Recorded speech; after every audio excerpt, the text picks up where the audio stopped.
For nearly 40 years, Roberts & Roberts Brokerage has been a trusted source for buying and selling precious metals like gold and silver. They also take Bitcoin for precious metal purchases and have permanently removed the minimum purchase amount for all orders paid in the digital currency. Call Roberts & Roberts today for knowledgeable advice on buying and selling precious metals and a forward-thinking approach to new technologies. 800-874-9760 or visit online at rrbi.co.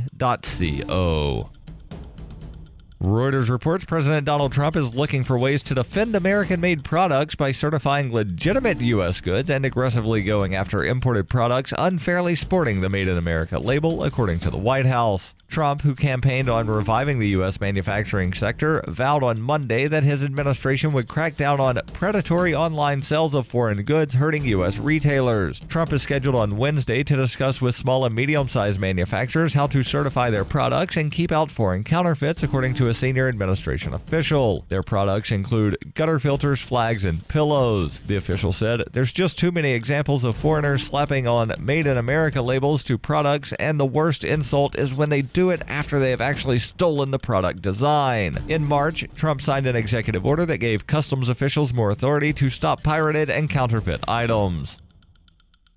This has been FPP Radio News, online at fppradio.com. A local man feels even lazier when he thinks about how much ISIS has accomplished this year. A police officer doesn't see a difference between black and light-skinned black suspects. And a weak-willed termite eats a whole log in one sitting. Barreling forward on our campaign towards truth and righteousness, this is the Onion Week in Review. A new report released this week revealed that more parents than ever are relying on grandparents to help up their kids. The report's authors noted that in order to make ends meet, many budget-conscious parents in the U.S. have allowed their own parents to step in and deliver the same level of emotional neglect they would like to apply, adding that for many working adults, this arrangement was the only way to ensure their children were adequately belittled and ignored. In other news, Busch Gardens unveils their new 9,600-mile-long endurance coaster. A documentary provides a scathing indictment of the director's filmmaking skills, and a man brings his son into the office to see where dad is emasculated. This is the Onion News Network.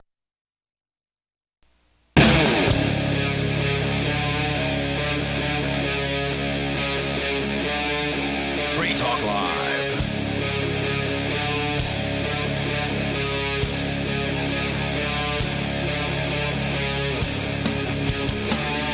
It is Free Talk Live. You can join us on the radio waves. You can take control of these airwaves here. The toll-free number is 855-450-FREE, like freedom. That's 855-450-3733. We've got Skype, and the Skype username here is lrn.fm. You can bring up anything that's on your mind. That is the point here on Free Talk Live.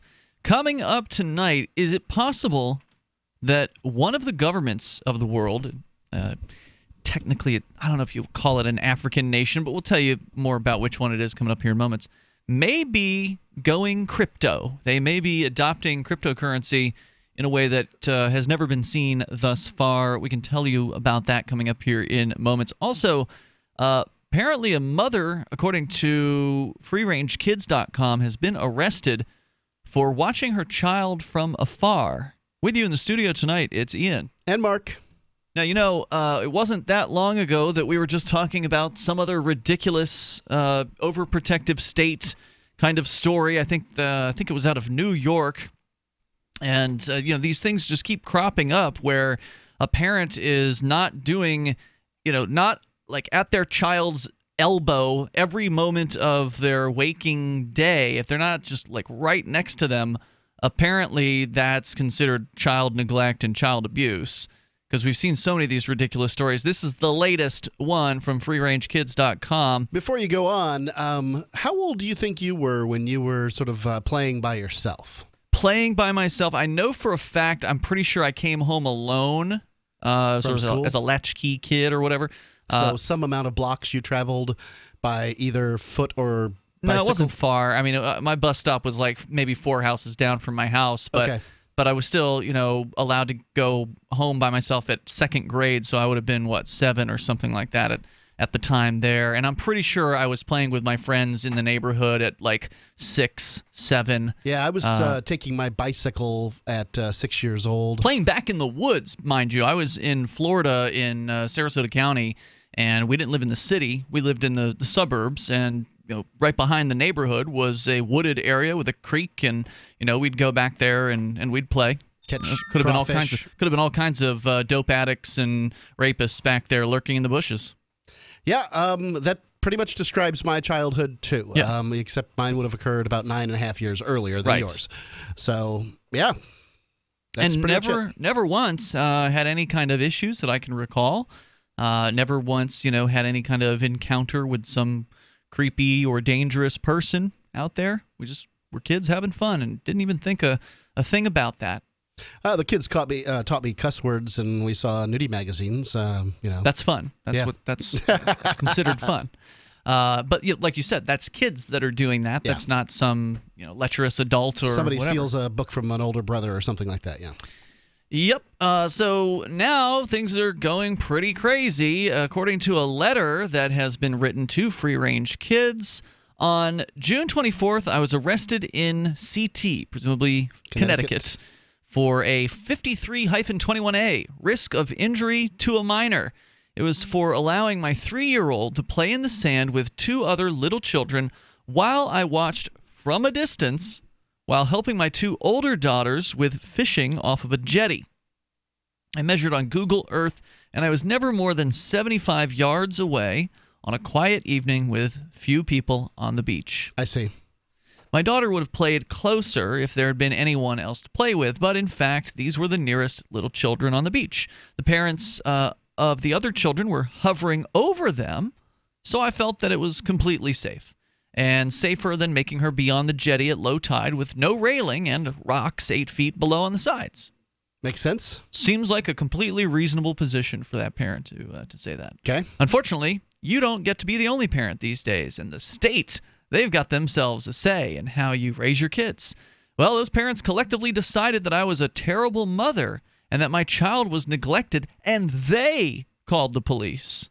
Yeah, that's how it's going to go usually. They also said horrible things to me and accused me of letting my child wander the beach, being 100 yards away, and of having alcohol at the time. To add insult to injury, they then cheered when the police car drove by with me in it. Now, of course, I have to wonder what happened to the kid at that point. Maybe the older sisters took her home. Yeah. So one of my thoughts here is you cannot expect other parents to babysit your kid. Mm-hmm. And I imagine that these people felt, you said there were 2 other small kids that... 2 other kids, yep. Yeah. Felt put upon in some manner or another. Mm-hmm. Now, I think they should have gone to her and said, hey, we're going to be moving down the beach now. Yeah, that's what an adult would have done. That would be the mature way of handling a disagreement that somebody might have, right, is to talk to the person like a human being. But I've had situations where I've left my son to play with other kids, and, I've just checked in with the parents, hey, going to be over here for a few minutes, or whatever. Is that okay? Mm-hmm. And they're fine with it. Yeah, usually it's not a problem at all. Okay. Well, so this person may have jumped to a conclusion about these parents being okay with this since they were, apparently engaging with keeping an eye on things. Maybe he jumped to this conclusion, and that apparently was his critical mistake here. But maybe there's no real talking to people like this. They are the kind of folks who are going to jump to the police. Their first thought is to bring the state in rather than have a conversation. So they don't sound like reasonable folks. Well, I don't know that what I'm hearing here is a great deal of miscommunication. Yeah, for and sure. I'm not.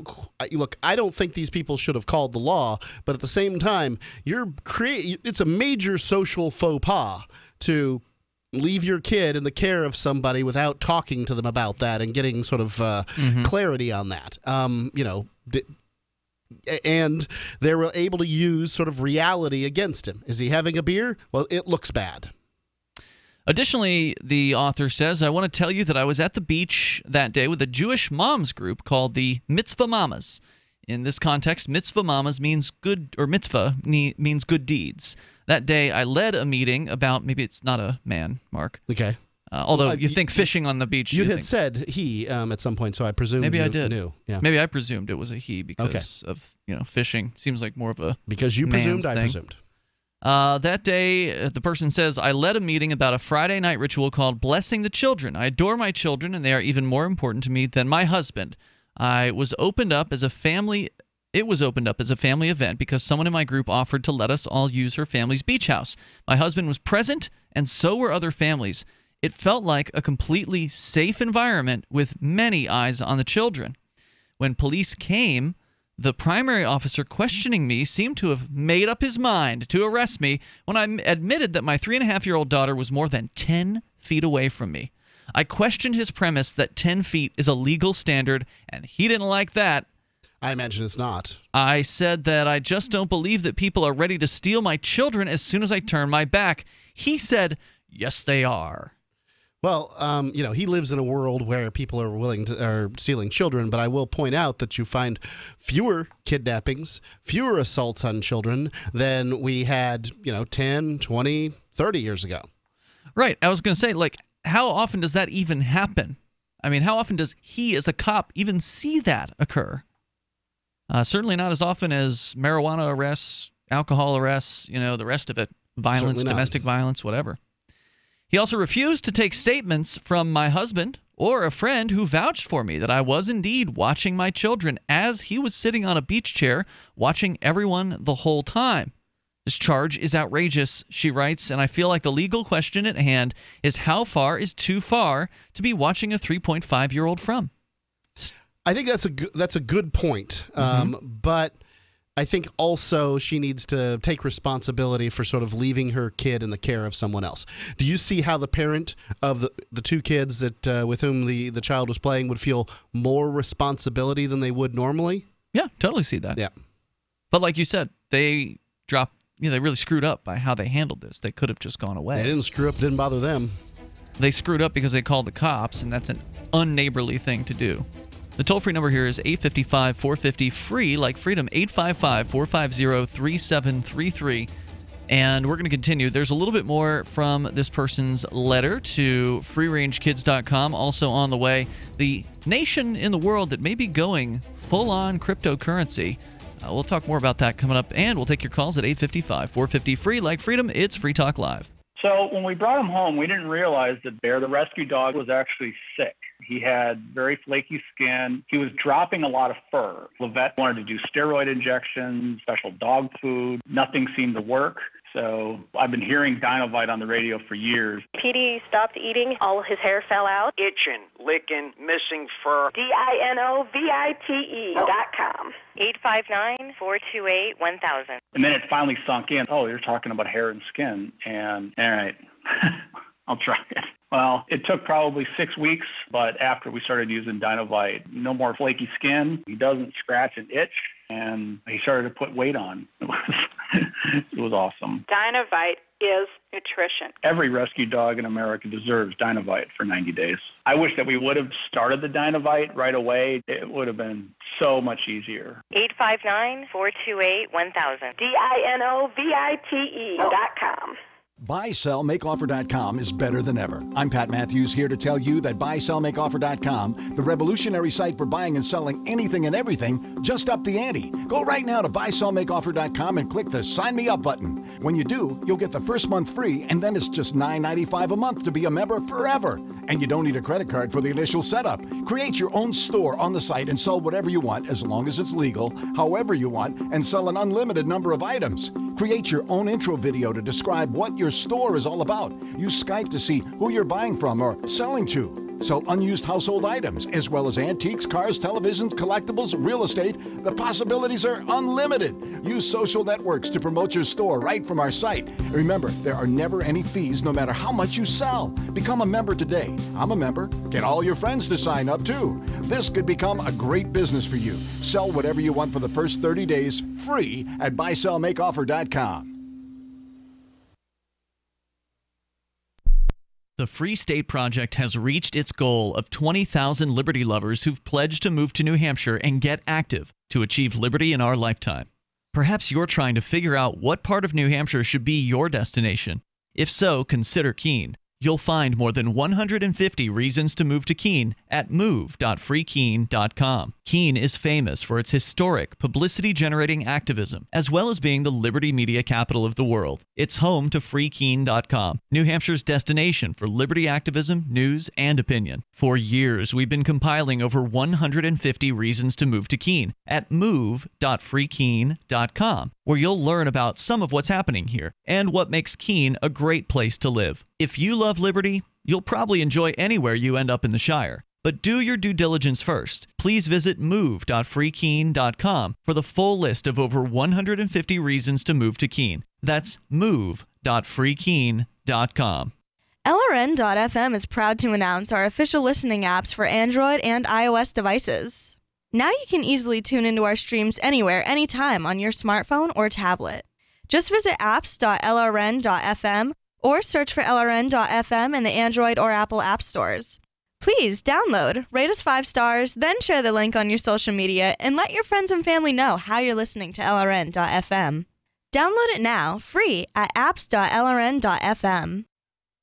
When you hear the word lobbyist, you probably think about greedy corporations, but not all lobbyists are the same. Some are fighting for the freedoms you hold dear. Liberty Lobby LLC is doing just that in New Hampshire, working hard to represent you, not some special interest group. You can help by going to libertylobby.info, where your contribution will give us the tools we need to ensure that your voice is heard. Visit libertylobby.info today to find out more.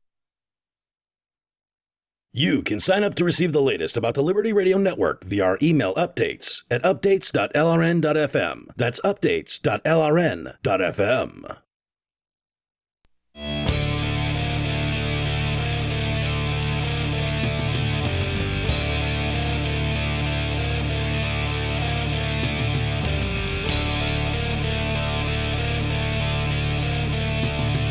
It is Free Talk Live, and you can dial on in toll-free. Join us right here. Our number's 855-450-FREE, like freedom. That's 855-450-3733.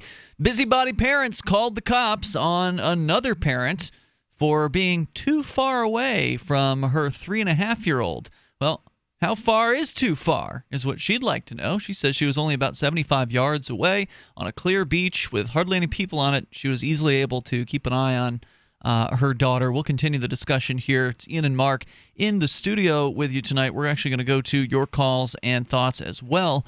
And I do want to let you know about Dash. It is digital cash, a digital money platform designed to replace cash and help people manage their own wealth. It's fast, private, and easy. Fees are low and transactions are fast and can even be confirmed instantly. You can pay anyone, anywhere in the world, anytime for just pennies on the dollar.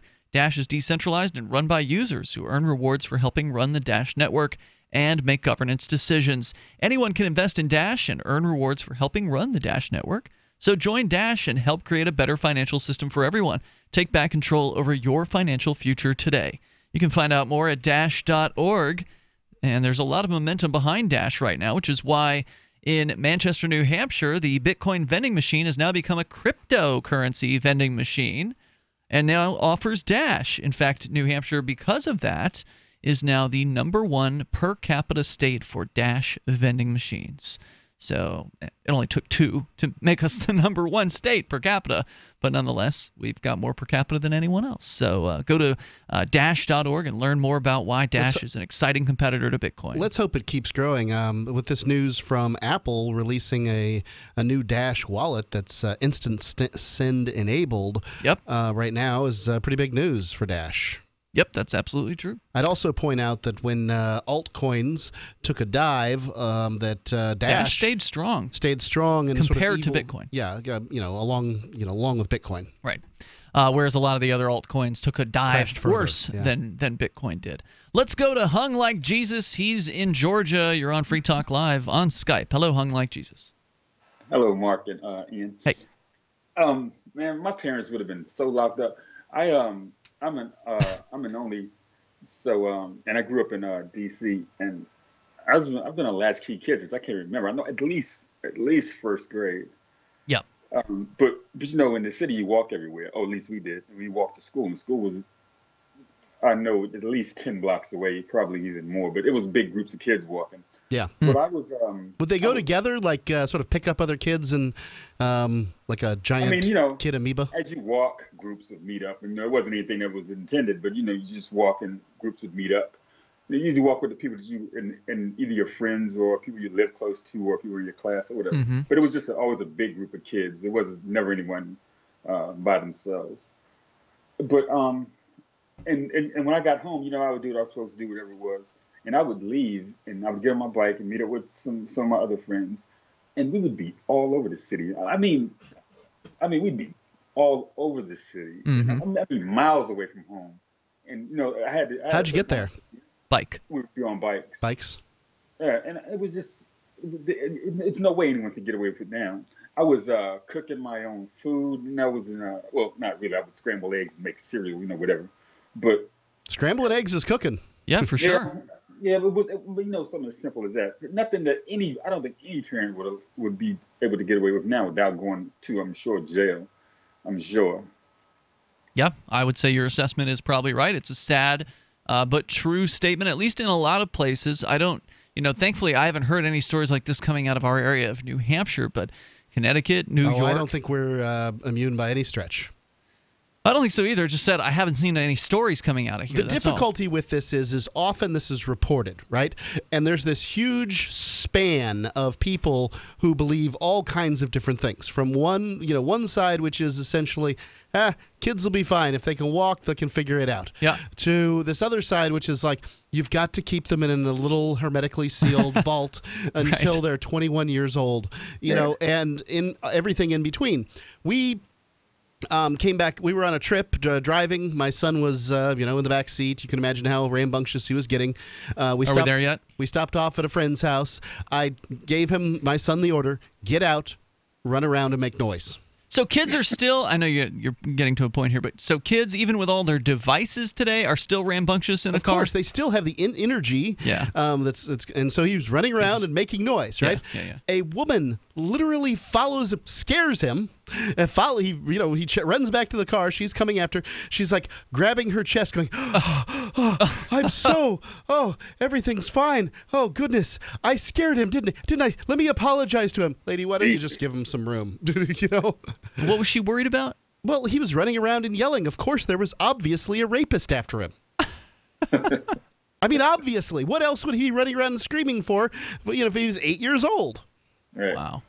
So, Yeah, we hated being indoors. The stuff kids got now, I don't think they even go outdoors. But I hated being indoors, and everybody I knew hated being indoors. Yeah, that's probably not the same today. I remember I was out on the front porch here, and my next-door neighbor made a comment about how he is just now noticing that there's like the sound of kids playing and that he hardly ever hears it anymore, and he was just sort of commenting that it's probably because they're inside all the time. We were given orders to leave. Yeah, we are too. Yeah, just get out.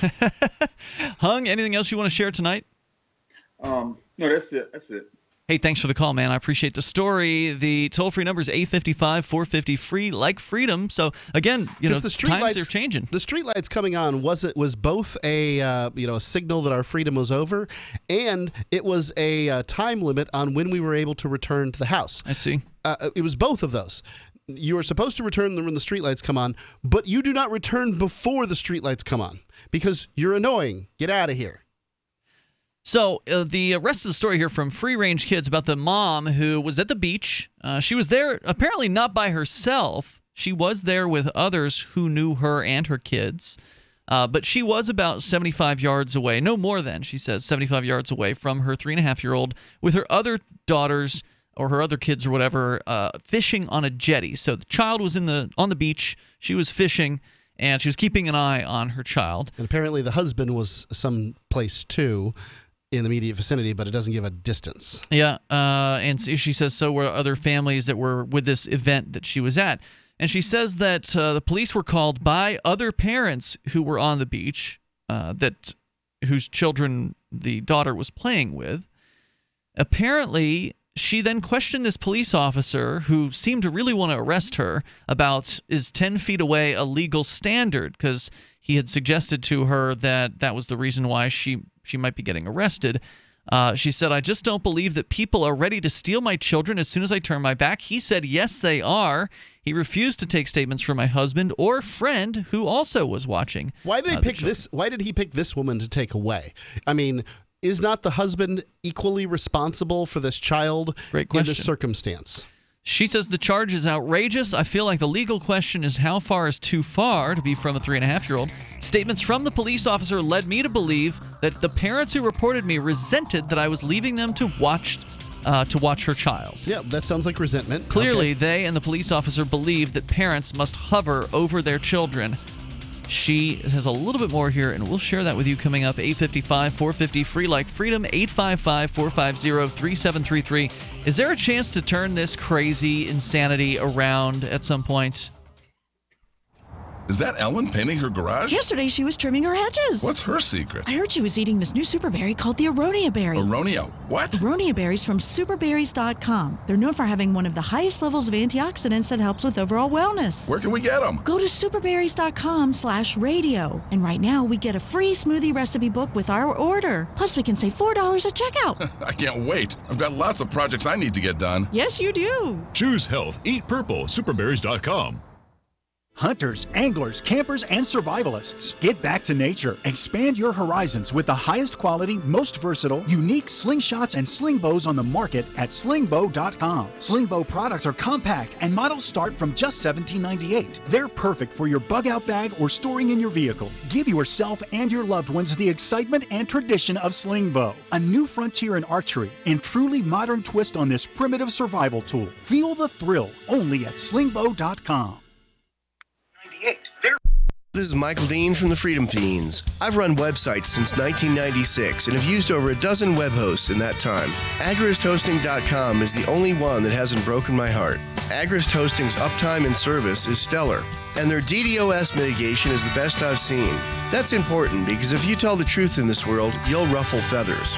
And some people will try dirty tricks to silence your voice. No matter what the haters hit us with, Agrist Hosting keeps our websites online.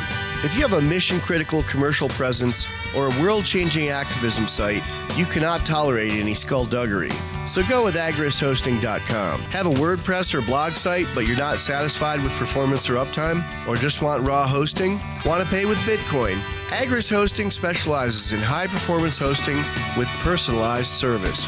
Go to agristhosting.com and click on the button that says Get Hosted. That's agristhosting.com.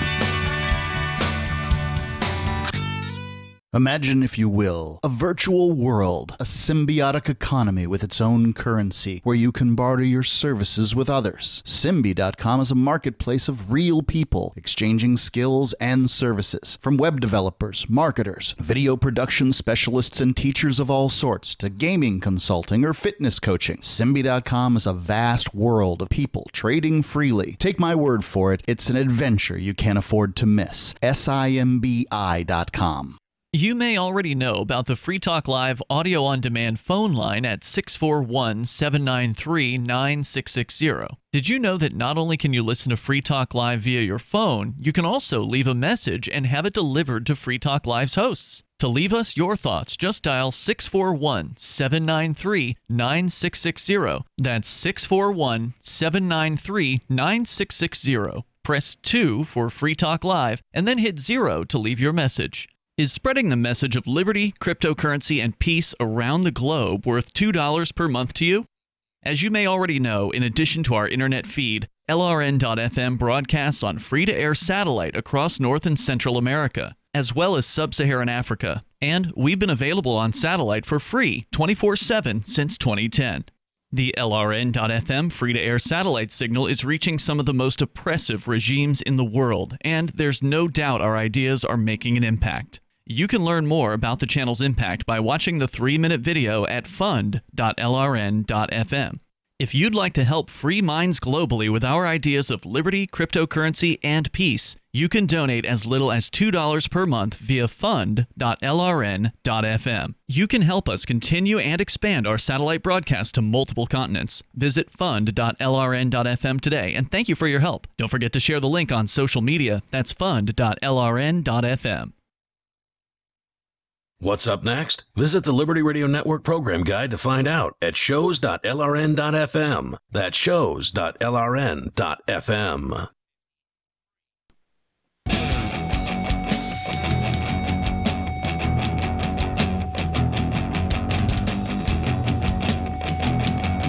Free Talk Live. You can bring up anything that you want. All you have to do is dial in toll-free. To do that, our number is 855-450-FREE, like freedom, 855-450-3733. If you have Bitcoin or Dash or Ether or several other cryptocurrencies, you ought to check out Jaxx. It's the official wallet of Free Talk Live. You can get it at jaxx.io.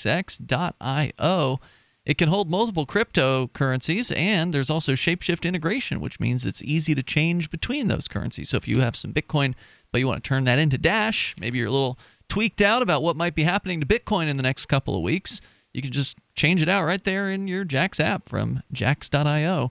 It's also created by Anthony DiOrio. He's the founder, or one of the founders, of Ethereum.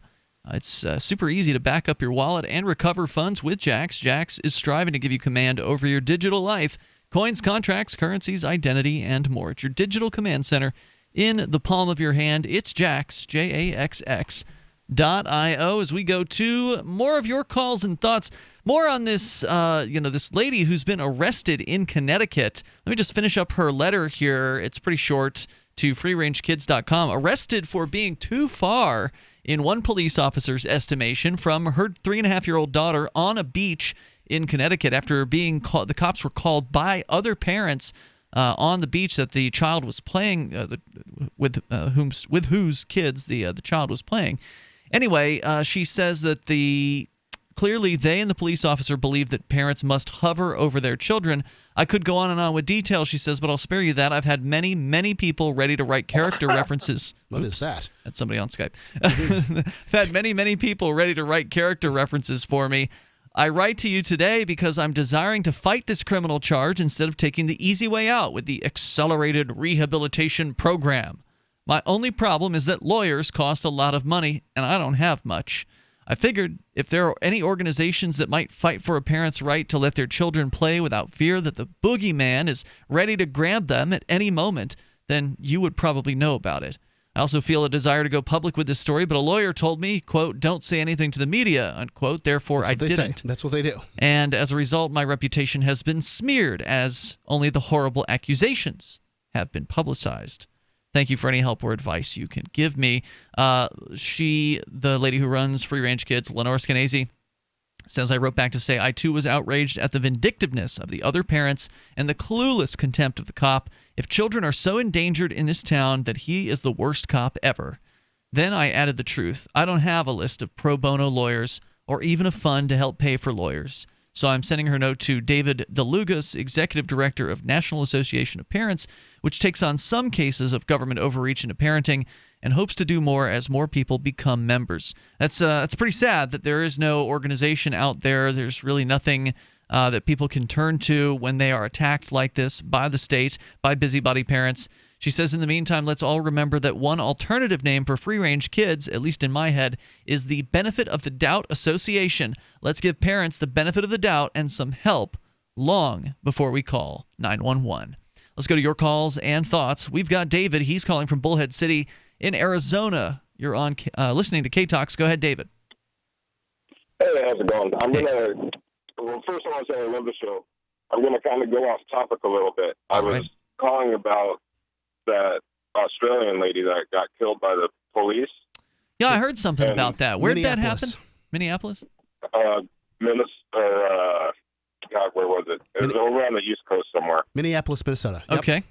Yeah, there you go. But it boggles my mind the difference that if it had been a white cop and a black lady that got killed, the riots and the uproar that would be going on in the country opposed to just a 30-second news bleep here and there. Well, we kind of see, we have a comparison with Philando Castile, who was a concealed carry permit holder that was killed by a Minneapolis police officer. Oh, yeah, same city. Same city. And his trial just finished up about 3 or 4 weeks ago. The cop's trial, you mean? Yeah, the cop's trial, and the cop was found not at fault in that circumstance. Philando Castile's mother got a $3 million settlement, but as I understand, the police officer got some kind of settlement too, although he's not on the force anymore. And frankly, ultimately, it is the city of Minneapolis that's at fault for hiring somebody who's too much of a chicken to be able to handle, somebody reaching for their wallet when he was asked to. But was there riots in the streets over Castile? There were admonitions not to riot, and but I don't know of any particular stories of cars getting set on fire or anything like that. In this circumstance, it's sort of turned around, but what I see here is that our big problem is police overreach, police in a culture of protect yourself at all costs, whereas it can often get taken one side or the other and turned to a racial issue. Yeah, I agree. Well, David, where were you going with your point? I don't know. I don't think anybody's really talking about it. So are you saying that you feel like that people are not as outraged by this for some reason? They're not as shocked or as upset as they should be? Exactly. I don't know. You know what? I'm actually getting pulled over right now for talking on my phone. Oh, no. Oh, man. I'm going to have to go. You ought to record it, man, if you got Cell 411. Thanks for the call. I appreciate it, David. Good luck. Oh, that's a bummer. Yeah. Get a headset, man. GetCell411.com. I'm afraid we're not going to be able to cover the cost of the ticket on that one. I don't know why we would. We don't recommend that people. The thing is, I think that the cell laws, that the laws as far as using a device here in this country are kind of messed up. There is no evidence that somebody with a phone stuck in their ear is any worse of a driver than somebody with a Bluetooth headset on. No, I agree with you there. I agree. It's the conversation, if anything, that's going to be distracting. Yeah.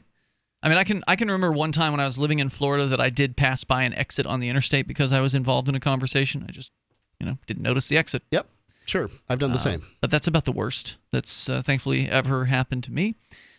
You can share your thoughts with us, 855-450-FREE, like Freedom, 855-450-3733. If you're getting pulled over by the police, remember, if you've got Cell 411 on your phone, you are better protected than the average person being pulled over. Why is that? Because Cell 411 is an amazing decentralized emergency alert app where all it takes is the touch of your screen. Once Cell 411 has opened up, you just touch the screen and it gives you a multitude of options. I just used it the other day. Actually, I was on the street in downtown Keene, New Hampshire.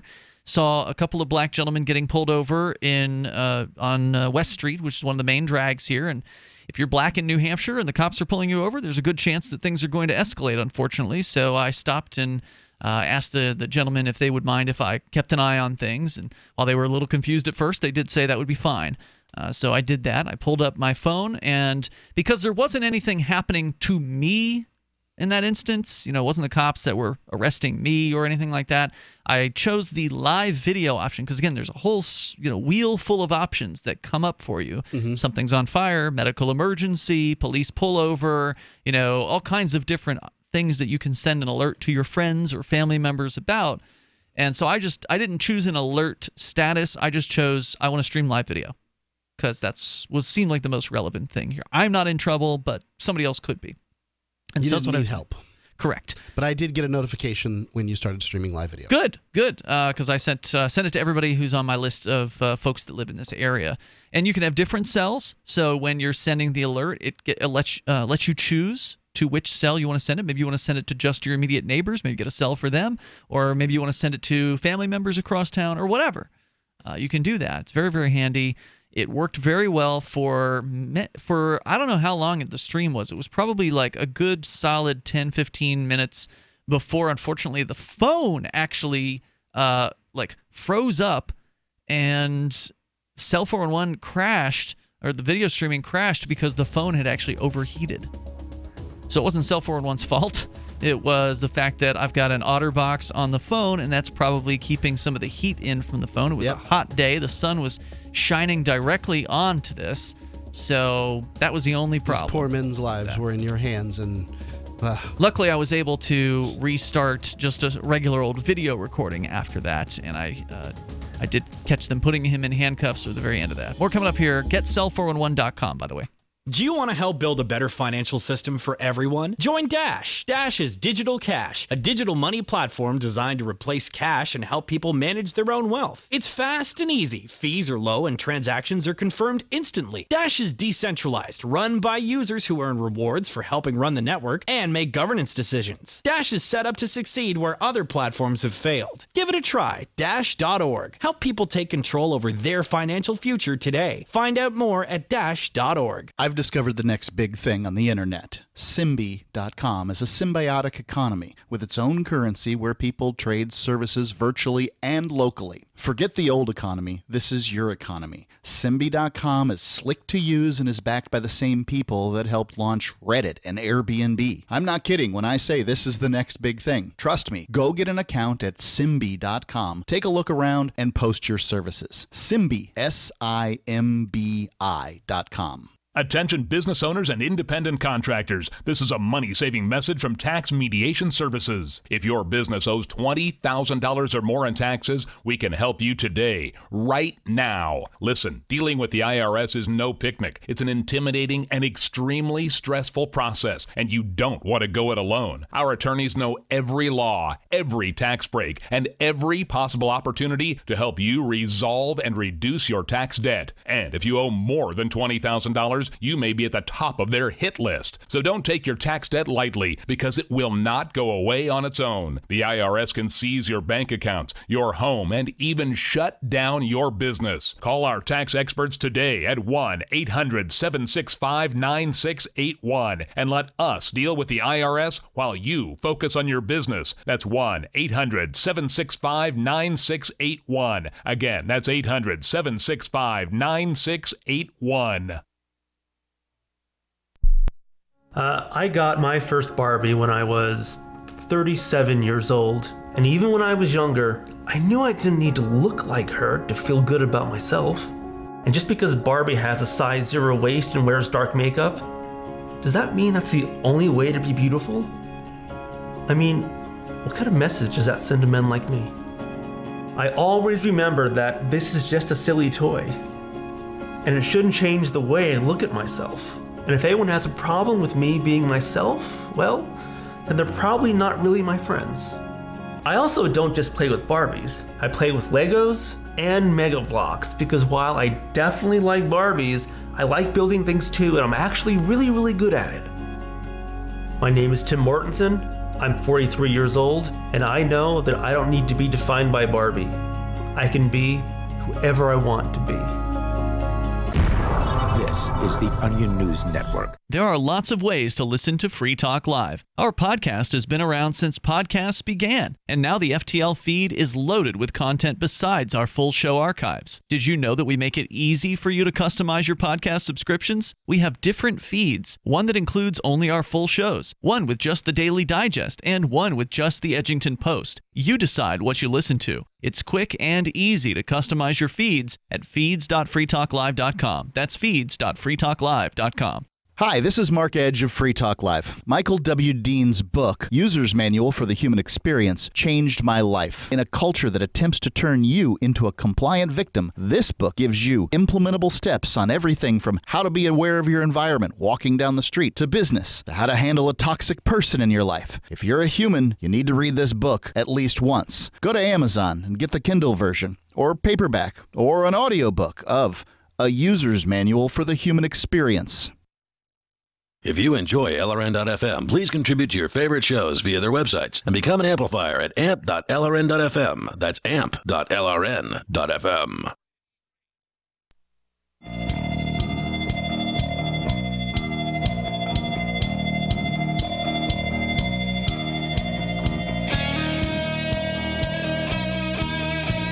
It's Free Talk Live. We will take your calls about what you want. All you have to do is dial in and join us. Our number is 855-450-FREE, like freedom. 855-450-3733. With you tonight, it's Ian. And Mark. We've got Skype on in here at Skype username LRN.FM. Coming up, a nation in the world may be considering becoming Ethereum Island, the number 2 cryptocurrency in the world, maybe taking over a government or something like that. Mark, you brought the story in. We'll share with you what's going on.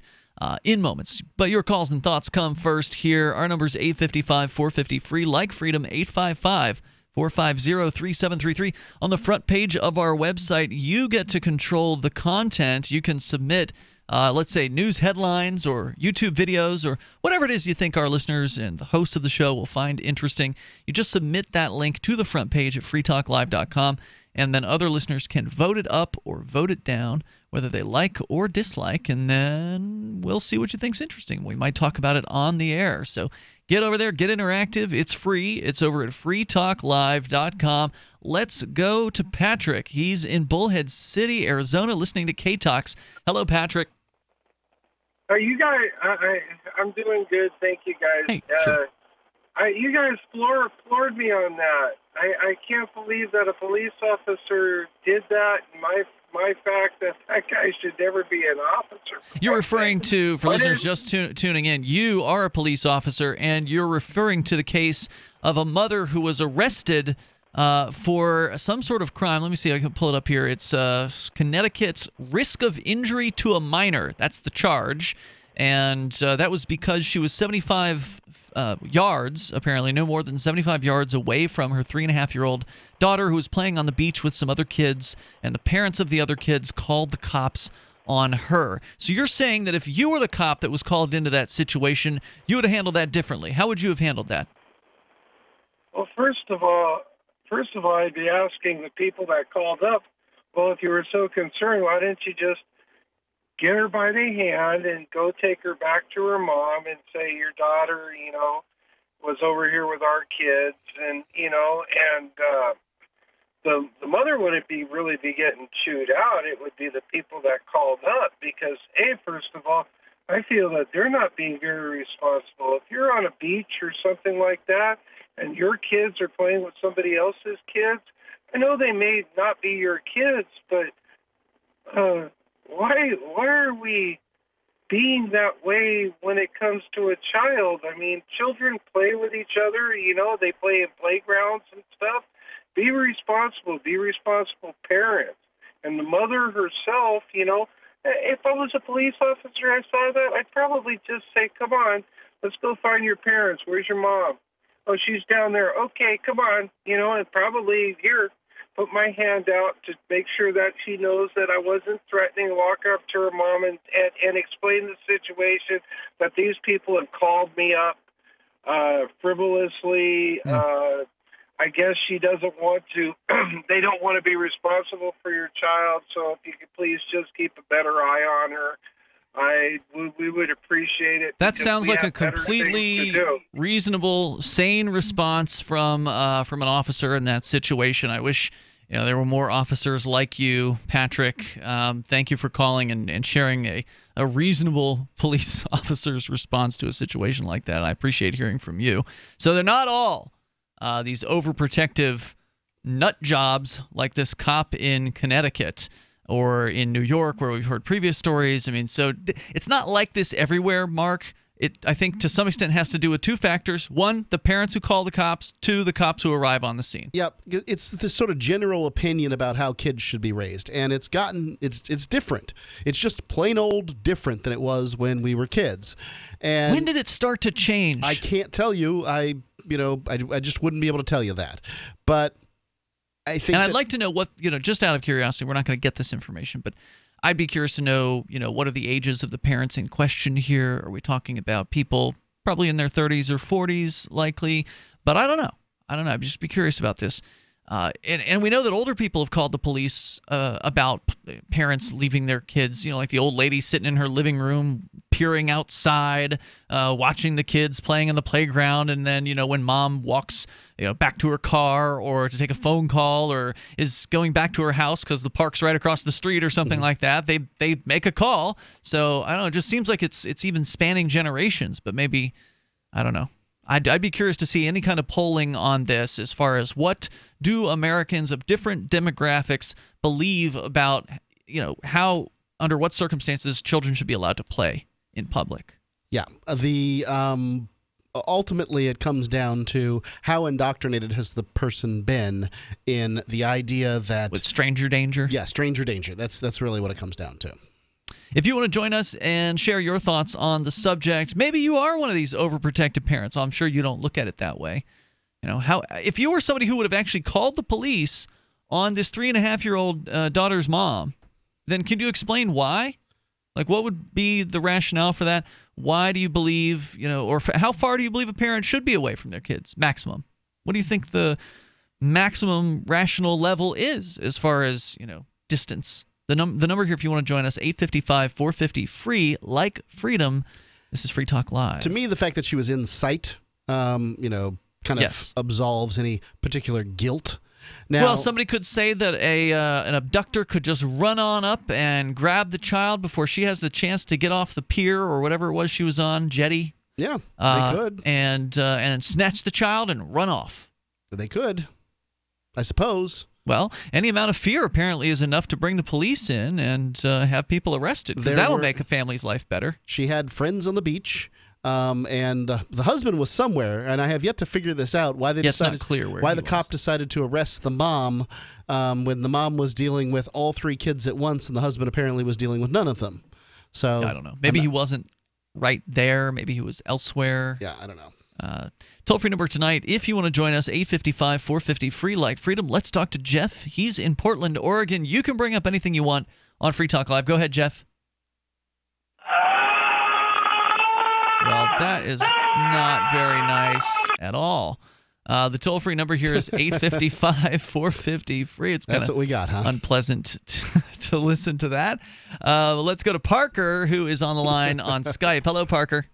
Hey. I have no idea what was going on with the last caller. I think he was maybe he may have been getting murdered right then. I don't know what happened to him. Yeah. Hope he's okay. Yeah, I hope so. Yeah. But that just sort of takes us into the topic that I called in to talk about. It was a little better than some of the crank calls we get. I mean, some of them are just absolutely bad. So I'll give him like 1 star on that one. I can assume that you guys get crank calls every once in a while. Yeah. So what were you calling about? I have an idea for how we could essentially abolish statism without using any violence whatsoever. You can't abolish statism with violence. It's an idea. Right. But here's the idea that I have. Okay. Quite simply, you do a full-on boycott against government, plain and simple. Mm-hmm. So like no obedience, no taxes, payment, no nothing. Nothing. You just completely cut off the revenue. Okay. Completely. Okay. So now, bear in mind, it's a great idea. Unfortunately, most people are too chicken. That is part. Well, how many people need to do this? The thing is that this relies heavily on a well-coordinated PR campaign, or something like that. Basically, you have I've just gotten a lot more skeptical. Okay. You have to lay the groundwork for selling people on why they should boycott the government, and I'm sure that people would boycott the government for various reasons. Yeah. You don't have to be an anarchist or a voluntarist in order to want to boycott the government. You could be a libertarian and boycott the government. You're still talking about a very small portion of the population here, right? So like what sort of goals as far as percentage would you be looking for? Well, we know for a fact that government spends more than it takes in tax revenue. So sure. Right there, because they can print it out. The U.S. government can. Yeah. Right. Now, the fact of the matter is that if we were to go ahead and implement this plan, and mind you, there are some flaws with it. I have another question, and we're going to continue. We can continue with the plan because I am curious to hear about it. Okay. But my other question is: are we also going to boycott state and local governments? So is it going to be like a total government boycott, or will it be federal government only? I'll let you know. All right. Stand by. We'll continue here with Parker and his government boycott idea. You ready to sign on? 855-450-FREE. That's our toll-free number. It's Free Talk Live. Have you wanted to get into Bitcoin mining but don't want to deal with the hassle and frustration of operating the mining hardware? Let pool.bitcoin.com handle it for you like I did. For an investment of as low as $129, you can have a lifetime mining contract and support the Bitcoin network. If you already have mining equipment, you're invited to join pool.bitcoin.com. It's the most profitable pool for miners, paying 120% of the block reward. That's pool.bitcoin.com. When I get to about 3/4, when I get down to the bottom, a couple more scoops, it's time to place my order. Dinovite.com. Order a 90-day supply of Dinovite for your dog this week. We'll send you a bottle of NomoFlea free. NomoFlea flea spray kills fleas safely with no poison. Because it's a polypeptide protein molecule made from vegetable oil. Try NomoFlea. Free this week at Dinovite.com. Just feed your dog right. Use Dinovite. DINOVITE.com. Should you be able to earn an honest living free from senseless government interference? The Institute for Justice thinks so. That's why we've spent years defending hard-working men and women from pointless government regulations. Nationwide, IJ has created opportunity by reducing government power. But there is still more work to be done. Visit our website today at ij.org. Let IJ take care of the government so you can take care of your business. Free Talk Live has partnered with Amazon, the largest internet retailer. Imagine a department store category, and Amazon has it. Books, electronics, office products, furniture, jewelry, automotive, toys, clothing, sporting goods, and dozens of other categories. Now you can shop and support Free Talk Live by entering Amazon through our website. Go to shop.freetalklive.com, and Amazon will send us a portion of your purchase. You're going to do the shopping anyway, so remember to enter through our site at shop.freetalklive.com. That's shop.freetalklive.com. You're listening to the live edition of Free Talk Live. Hour number 2 is next after the news here on the Liberty Radio Network at LRN.FM. From Keene, the Shire, the Liberty Media capital of the world, this is Daryl W. Perry, host of FPP Radio News for Wednesday, July 19th, 2017. Silver is trading at $16.30 per ounce. Gold is valued at $1,242 per ounce. Bitcoin is trading at 3.4 cents, and the average price of Bitcoin is $2,353. Antiwar.com reports nonstop smaller wars and officials always playing up the risk of bigger wars to get bigger military budgets have always had Americans worried about a new major war being on the horizon, but the latest NBC SurveyMonkey poll shows that such fears have been growing dramatically in recent months. This new poll showed an overwhelming majority, 76% of Americans, are now worried that the U.S. will get drawn into a new major war in the next 4 years. This is an increase of 10% over the last time the question was asked in mid-February. As far as who the U.S. might get into that major war with, the plurality went to North Korea, with 41% of Americans believing the isolated nation is the greatest immediate threat to the United States. The Islamic State was second at 28%, Russia was at 18%, and China and Iran rounded out the top 5. Interestingly, the threat split heavily along party lines in the U.S., with Republicans much more likely to see the Islamic State as the greatest threats and Democrats viewing Russia as a much bigger threat. Obviously, this doesn't necessarily line up evenly with the fears of a major war, as the U.S. is already fighting the Islamic State. But the risk of a major war with North Korea is palpable and probably at least partially responsible for driving the growing fear among the American public. This has also been true internationally, with Russia and China both expressing concerns that the U.S. might unilaterally attack North Korea, precipitating a major war that would destabilize the region. In 2115 New England, there are no borders, no states, and no regulations, yet never has a more peaceful and prosperous place existed. Faced with the prospect of waning power, Mr. Drake intends to replace the anarchy of New England with a government. Anarchy in New England by Joe Jarvis is available from Amazon.com and all major bookstores.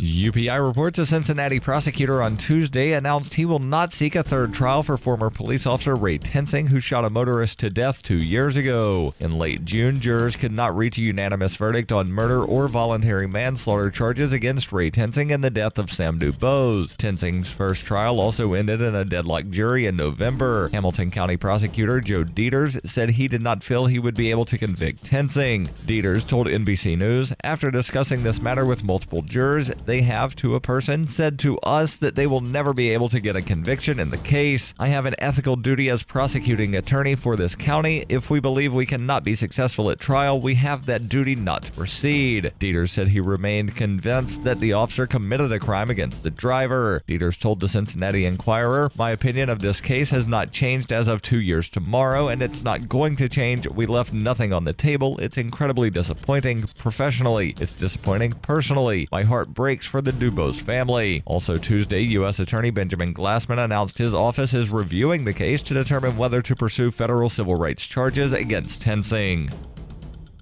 For nearly 40 years, Roberts & Roberts Brokerage has been a trusted source for buying and selling precious metals like gold and silver. They also take Bitcoin for precious metal purchases and have permanently removed the minimum purchase amount for all orders paid in the digital currency. Call Roberts & Roberts today for knowledgeable advice on buying and selling precious metals and a forward-thinking approach to new technologies. 800-874-9760 or visit online at rrbi.co.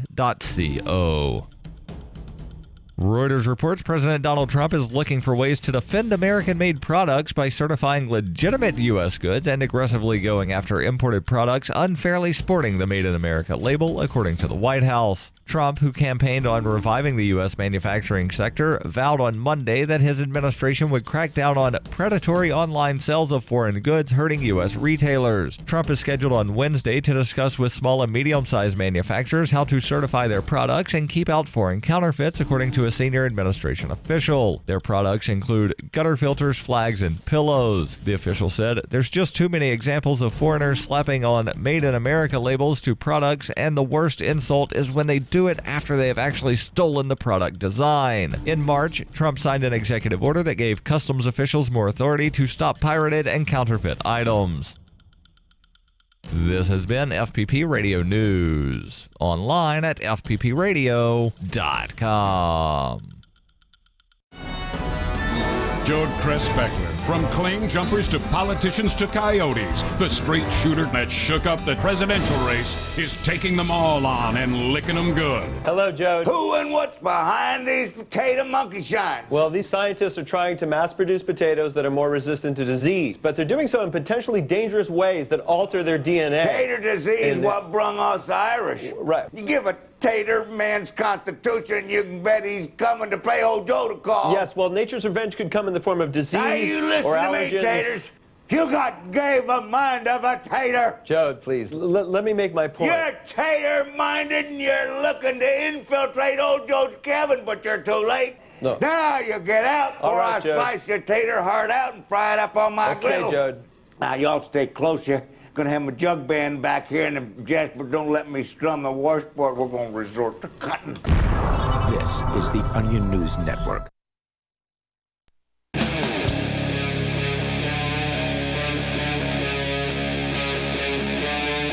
Free Talk Live. It's Free Talk Live. You dial toll-free here and take control of the airwaves. Bring up anything that you want. Our number is 855-450-FREE, like freedom. That's 855-450-3733. Still to come here tonight, we've got a story that Mark brought in about one of the nations of the world that may be looking into really integrating cryptocurrency into the way the government runs. And that sounds kind of weird to me, but we'll find out what that's all about coming up here in moments. Plus, the latest from Venezuela, or some of the latest from Venezuela.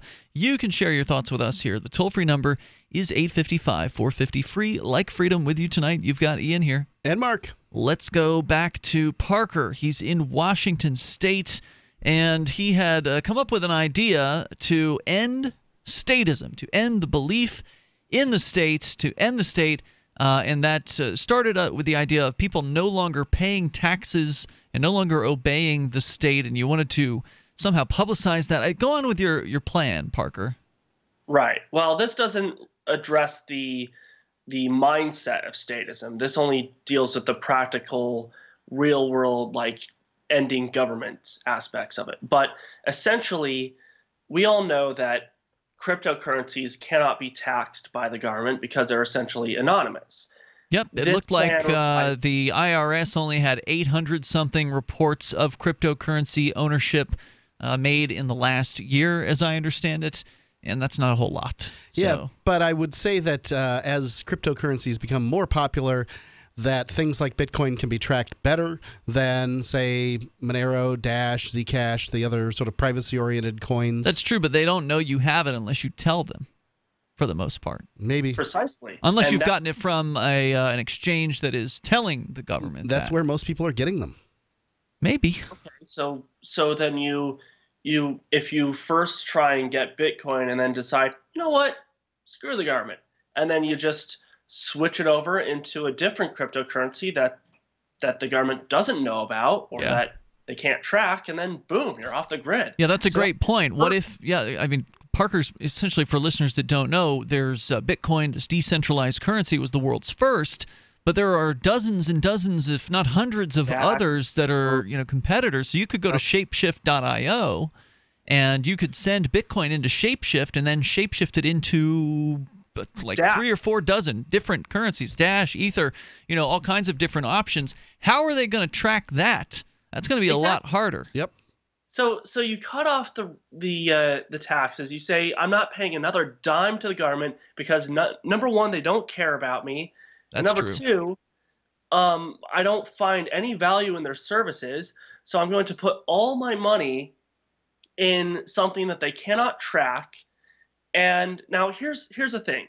We know that they will retaliate. They're going to they're going to come at whoever engages in the boycott hard. And we have to set a specific date in the future if we're going to do this. Bear in mind that the Birmingham bus boycott of 1955 was planned months, if not a year or 2 in advance. The same thing applies here. So how many people do you want to get on board with this? Well, as many as possible. Well, obviously, but what do you think is ideal or minimum? Yeah, minimum and ideal. I would say that $100 million worth of tax-paying persons, or 100 billion, well, that's a big difference. Hold on, let it finish. Okay. Would be a good start or a good area in which to somewhere 100 billion. That'd be a good hit to them. Okay, sure. So let me tell you about taxes real quick. If we're talking about IRS, Internal Revenue Service income tax forms. Yeah, are we talking about just federal, or are we talking about all levels? How do you avoid paying cell phone taxes? Like the thing is that I understand it as the municipal, county, and state governments are essentially subordinate to the federal government. Those aforementioned entities get money from the federal government. So if you cut off money from the federal government, the municipal, county, and state governments will. So you're talking about focusing on the federal government. All right. You want to get $100 billion. All right, go ahead, Mark. Income tax. And I did this study, and I was able to find, 2009, there were 144 million tax returns that were filed in a country of about 310 million people. Could you run that by me again? 144 million tax returns. Some of those tax returns were certainly joint filings. So for couples. Okay. So it's difficult to say exactly how many people filed taxes in 2009, but I can tell you that 144 tax returns were filed. Of those tax returns, about 50% of those people paid federal income tax. The other 50% paid nothing or got money back for built-in welfare that's right there in the thing, the head of household, whatever, all that stuff. So you're talking about approximately 70 million tax returns pay money out of a nation of 310 million people. So you can get, you can get 200 million people to do what it is you're proposing and still not affect the federal government in one way. And you're never going to get that many people on board. I mean, the American populace is very obedient. They, even though they may not like whoever's currently in charge of the government at any given moment, they still believe in the concept. So, abolishing or having a bunch of people not pay taxes is likely not going to be seen as persuasive to a lot of people. Many people will see it as an insult that they are being, forced to shoulder the costs of the government. But beyond that, yeah, don't forget all the fair tax people out there that want everybody to pay because they do. If you're familiar with the fair tax movement. It's just and then We the People. Do you remember that organization that got people to sign up? And they had a list of complaints. I think it was 4 long, including sort of what the heck are you doing in Iraq and a variety of things. And as soon as they had some good objections. Yeah, as soon as the federal government answered those questions, they were putting their taxes in escrow, and the federal government could have their taxes once the federal government answered the questions. They did everything. They filed Supreme Court movements to get the redress of grievances and a whole variety of things. And I can tell you, the federal government never answered them anything. Some of them probably continue to not pay taxes. Some of them probably broke down and did pay taxes. Remember the Supreme Court case that they ended up going to, Mark? They actually determined that a redress of grievance meant that you had, so since you have a right to a redress of your grievances, what that meant was that you have a right to complain. So the folks from We the People thought that meant that they have to, address or redress to talk about the grievances that you have, to speak to you about them. But the Supreme Court's decision in their case was that, no, we don't. No, you can go ahead, hand over all the grievances you want, and consider them redressed, because we don't have to say jack squat to you about it. Yeah, it's not that I don't like fresh-faced zeal in the ideas of liberty. It's just that I think that this, if your plan requires you to get millions of people to do something, it's not going to happen. Look how hard it has been, brutally hard, for over more than a decade for us and the folks who live here in New Hampshire to try to encourage libertarians to just simply move somewhere. It's not like we're talking about moving out into the middle of nowhere where, there's no economy. New Hampshire's economy is actually very good. The unemployment rate here is very low. There's a lot of opportunity here in New Hampshire, but it is like pulling teeth to try to get people to try something new, to simply move themselves, let alone do what you're asking them to do, which is to put themselves and their freedom literally on the line by not paying taxes. I mean, everybody's seen the Wesley Snipes, the Richard Hatch from Survivor. You can go down the list of these celebrities that the IRS has targeted over the years. Willie Nelson. Irwin Schiff, who's died in prison as a result of not paying to the federal government. But the thing is that they can't arrest all of us. And eventually... That's true. You're right. They can just arrest your ass. But that rationale is not persuasive to the average person who is deathly afraid of the federal government. Thank you for the call tonight, Parker. I appreciate the discussion. That's not to say you shouldn't try it, but be realistic about your chances. More coming up here in moments. We can continue this discussion. It's Free Talk Live. Free Talk Live has partnered with Amazon, the largest internet retailer. Imagine a department store category, and Amazon has it. Books, electronics, office products, furniture, jewelry, automotive, toys, clothing, sporting goods, and dozens of other categories. Now you can shop and support Free Talk Live by entering Amazon through our website. Go to shop.freetalklive.com, and Amazon will send us a portion of your purchase. You're going to do the shopping anyway, so remember to enter through our site at shop.freetalklive.com. That's shop.freetalklive.com. What do you shop for that you could otherwise buy at Amazon? Pretty much everything, right? Amazon has competitive pricing and they deliver, and that's a big plus. If you could plan ahead in your shopping, would you be interested in saving up to 33%? There's a catch. You have to do your shopping in Bitcoin. But imagine those savings. It's like a huge raise. All you have to do is go to saveitpurse.com. We've saved thousands, and you can too. Plan ahead and save. SaveItPurse.com.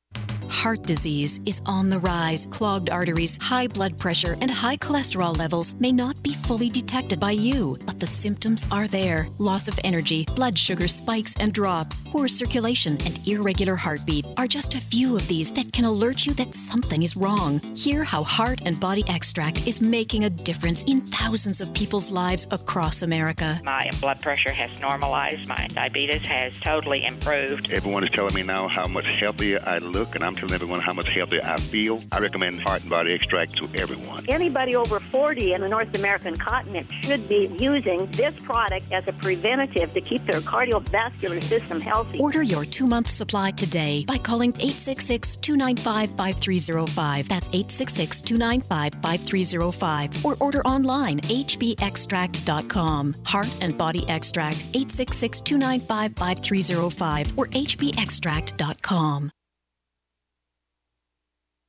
Since time began, tyrants have taken aim at personal liberties. Now there's a movie that aims back. The government has no more right to tell us what to put in our bodies than they have to take our guns or tell us what books we can read. 6 drug police were eaten by bears while raiding a marijuana farm. On your knees, you dirty hippie! Jesus. On your knees! What's the problem, officer? Today, many cops who enforce pot laws do so only because it provides them with cushy jobs, good benefits, and a chance to push people around. I was an undercover narcotics officer. The drug war is nothing but a farce. The Second Amendment says you gotta keep you and your gat intact.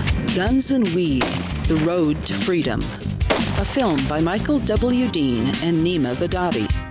DVD available now at gunsandweed.com or on Amazon. That's gunsandweed.com. Makes the perfect gift. Remember, that's gunsandweed.com. The 3 most important things you can do for Free Talk Live are: 1, share 1 episode a week on Facebook or in some other social networking site. 2, buy the things you buy online through shop.freetalklive.com. 3, give $5 a month to the AMP program. It's my firm belief that Free Talk Live's AMP program is the best use of your charitable dollar among liberty-oriented organizations. Support all the organizations you love, but make sure you give $5 a month to AMP at amp.freetalklive.com. Radio is the most personal of mediums. I exist right now in your head. If you listen to Free Talk Live regularly, you know me. Free Talk Live is on more than 160 radio stations around the U.S. and has been downloaded on every continent around the world. Hundreds of thousands of listeners with ad packages from $600 a month to $6,000 a month. Imagine what we can do for your business, project, website, or idea. Email me, mark@freetalklive.com. You're listening to the best liberty-oriented audio streamed around the clock, on the air and online. This is the Liberty Radio Network at LRN.FM.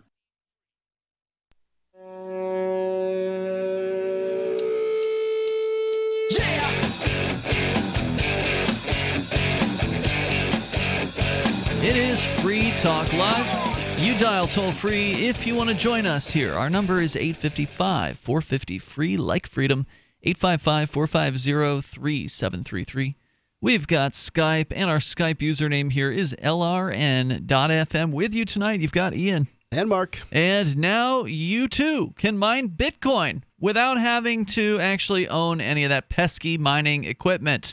You can forget about the costs, the constant equipment upgrades, and ongoing maintenance, and make Bitcoin every day like we're doing here at Free Talk Live. You can go to pool.bitcoin.com. There's a 100% uptime guarantee over at pool.bitcoin.com. Their website's super easy to use, and you can calculate what you'll make right there on the site at pool.bitcoin.com. Not just that, but you can help steer Bitcoin towards being the liberating currency that Satoshi Nakamoto meant it to be.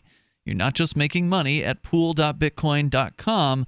You're doing activism while you sleep. Pool.bitcoin.com. As we go to your calls and thoughts, just a little bit more here about what Parker's idea was to find some amount of Americans that he said he would hope would amount to $100 billion in tax dollars that would withhold taxes from the federal government. I love this idea. You know, I know we talked about this years ago on Free Talk Live, probably more than a decade ago. And it's just super hard. I mean, it's hard to find, even among libertarians, people who are willing to take on the federal government in this way where, yes, Parker's right. They can't put everybody, if you got let's say 50 million people to do this, or even 1 million people, they don't have enough room in the prisons for all those folks. But that doesn't mean they won't pick and choose, certain individuals to target them to try to scare everybody else into submission. But even if you got away with it, even if you could find that many people and successfully convince them to not pay taxes, ultimately it would be no skin off the federal government's back because they have the printing press. So even if you were successful, all they would have to do is just wave their little magic wand at the Federal Reserve or the Treasury or whoever it is that does the printing, and they will just print up or increment numbers in a number or in a computer, increment numbers by a few zeros, and they would have more currency that they could then spend as though they had taxed it, because ultimately that's what inflation is it's a very hidden and insidious form of taxation. There's a good argument that, in fact, income tax is basically just paying the interest on the debt that is created by the federal government just creating money, or the Federal Reserve just creating money at the behest of the federal government. Yep, that's what has been said about it. That's true. And I think it's a very good argument that that's what's going on. I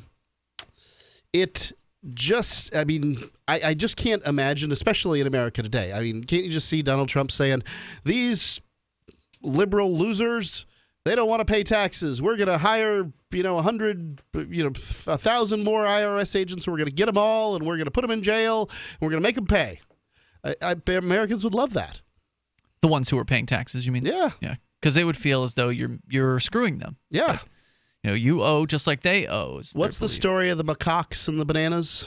I have no idea. Okay, so what's a macaque? A bird? It's a monkey. Okay. You put some bananas, you hang them, in the cage.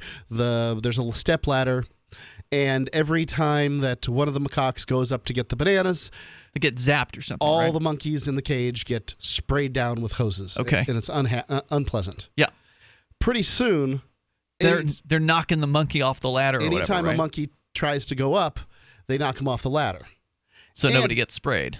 Then they slowly introduce new macaques and take out old macaques, to the point that none of the macaques that are still in the cage were the ones that were getting sprayed by the hose.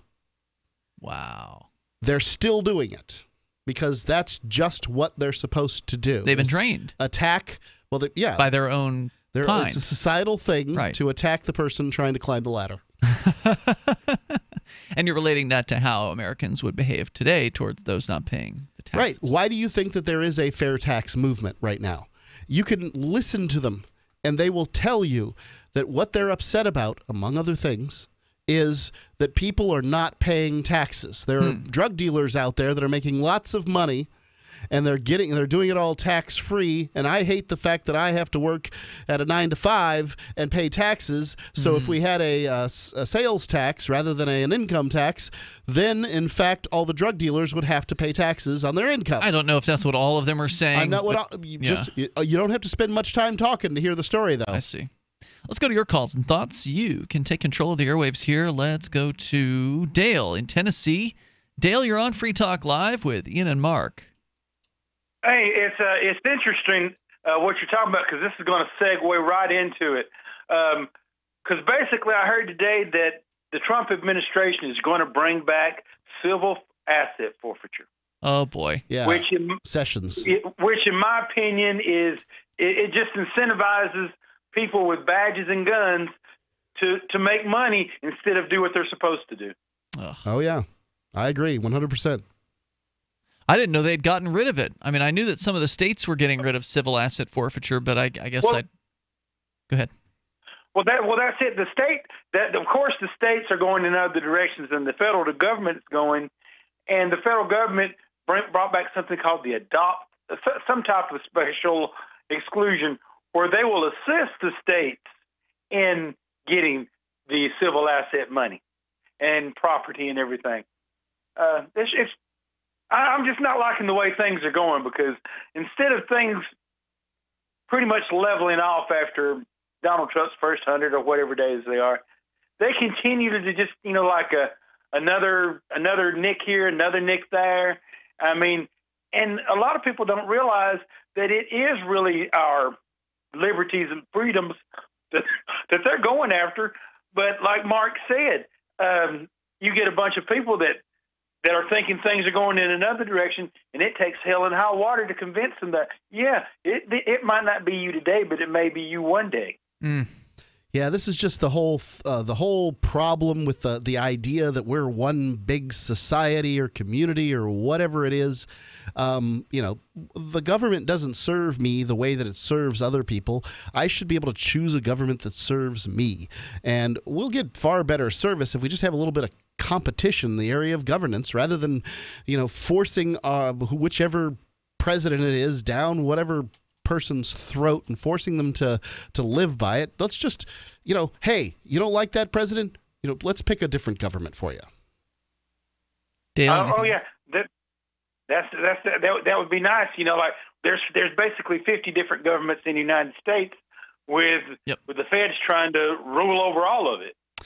Yeah, and that's why I support secession, because I think that would allow people to make a better choice for the kind of government that best fits them, and allow those 50 different governments that you're talking about to be even more different from one another, and hopefully attract the right people to each state. Dale, thanks for your call tonight. I appreciate you bringing that up. I had not heard the news about this. This apparently just happened today, where according to WashingtonExaminer.com, Jeff Sessions rolled out a new civil asset forfeiture policy aimed at expanding law enforcement's ability to seize property from people suspected of criminal activity. The new policy allows federal government to take all assets seized lawfully by state or local law enforcement whenever the crime causing the seizure violates federal law.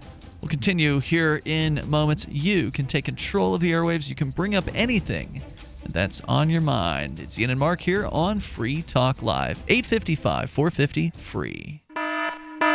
If there's a toxic chemical, biological, gas smoke emergency while traveling at home or on your job, are you protected? Are you prepared? There are over 400,000 fires in the USA every year. Up to 85% of all deaths in a fire are due to smoke inhalation. 3 minutes without air, and we as humans will die.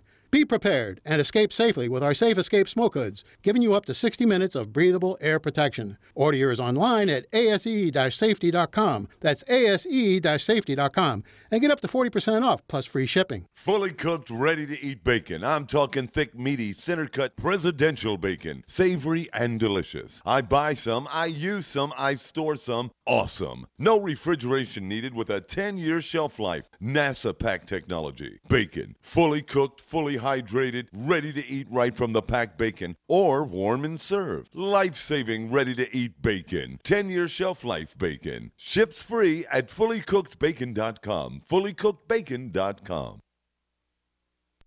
Excuse me, is this where I get a license to start a new business? I wouldn't be hasty. You have to get a license to go out of business, too, you know. Oh, well, look, I've invented this little anti-gravity machine, see? Oh, is that why you're walking 2 inches above the floor? Oh, yes, it's very comfortable. It saves on shoe leather. Yeah, well, you have to fill out these forms and report to the Human Services Department of Manpower Orientation and register with the Fair Employment Practice Commission, the Wage and Hour Division of the Employment Standards Administration, the State Sales and Income Tax Division, the Internal Revenue Service, and the Social Security Administration of the Department of Health, Education, and Welfare, and, of course, OSHA. OSHA? I thought that was a little town in Wisconsin. You'll find out. Say, floating around like that could be dangerous. Have you checked with the Consumer Product Safety Commission? Well, not yet. Come to think of it, you actually are flying, aren't you? Look, you need to go over to the Federal Aviation Administration and the Transportation... It's very hard to get anything done these days if you're in business, but free enterprise built this country.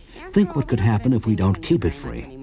A public service of this station and the Center for the Defense of Free Enterprise, Bellevue, Washington. We just can't have people floating about unregulated, you know. This Your Family Today tip is brought to you by Nestle Toll House Morsels, helping you create special moments and memories your family will cherish forever. Visit us at tollhouse.com. You may bake for birthdays and holidays, but why stop there? Sweeten up the rest of the year by designating monthly dessert days. Treat your family to one of their favorites or surprise them with something new. Either way, you'll create a tradition everyone will love. For more tips like these, visit us at parenthood.com/yourfamilytoday.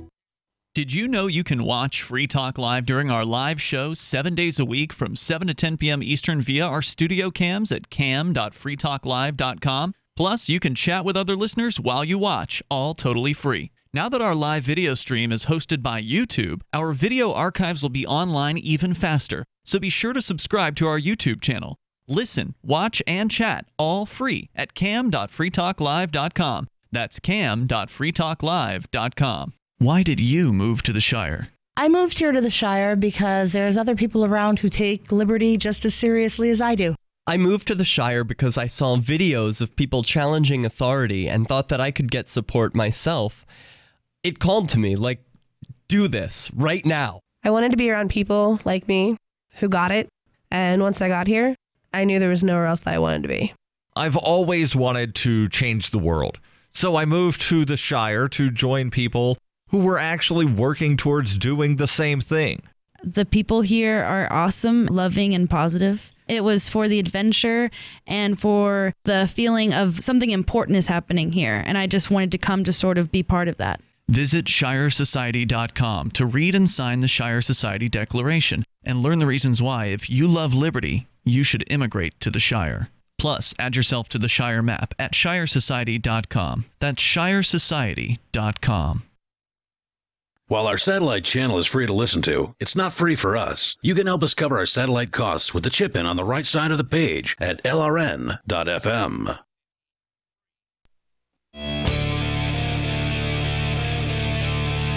This is Free Talk Live. You can bring up whatever's on your mind. Our number here is 855-450-FREE, like freedom. That's 855-450-3733. And you can Skype on in here at Skype username LRN.FM. And Mark has morphed into Daryl. Hey, Daryl. Hello, Ian. Mark's not feeling well, so he has taken the rest of the night off. You will be here in his stead. Yes. And we were just talking about civil asset forfeiture, which we can get back into One here. of the worst things in existence. And apparently it's just about to get worse at the federal government level, according to Jeff Sessions in news that is breaking today. But first, let's talk to Robert in Vermont. You're on Free Talk Live. Hello, Robert. Hi, guys. How you doing? Hey, what's on your mind tonight? Hey, I realize that cryptocurrencies, it's been very difficult to, sort of make noise to get people interested and stuff like that. But an idea I have, but I need to ask you a question first, is how long has cryptocurrency officially been out there? Since 2009, when Bitcoin launched. Okay, so is there any type of holiday for that at all? Where I'm going with this is, there are a few holidays. 420. Everybody knows when 420 is. Yep, a lot of people know. Everybody knows what 420 is. Most people. That same argument or that same thing could be applied to Bitcoin. And people started wearing Bitcoin Pizza Day T-shirts. Robert, Bitcoin Pizza Day is probably going to be the most popular. What is it, May 22nd? What is it? May 22nd. May 22nd, okay. That celebrates the day of the first actual transaction of Bitcoin for something of value other than just, a couple of computer nerds sending it for, I'll send you some Bitcoin and you send me, whatever. Yeah, that was back when somebody paid 10,000 Bitcoin for 2 pizzas. Yes, 2 large pizzas. Wow. Yeah. And Bitcoin Pizza Day, we actually celebrated, had a pretty decent sized turnout here in Keene, New Hampshire. Had, about 8 people show up to Little Zoe's Take and Bake. Yep. We hung out while Ed made the pizzas. That's right. And then we went to the Think Penguin headquarters where Chris, who's been on the show He's been on Fridays, for a good bit. He's missed the last few weeks because of some travel. Yep. He did not know how to work his oven, so Johnson said, I'll cook the stuff. Just let us use your oven. We'll hang out and have a Bitcoin Pizza Day crypto party. And it was a good event. So May 22nd would be the holiday for Bitcoin.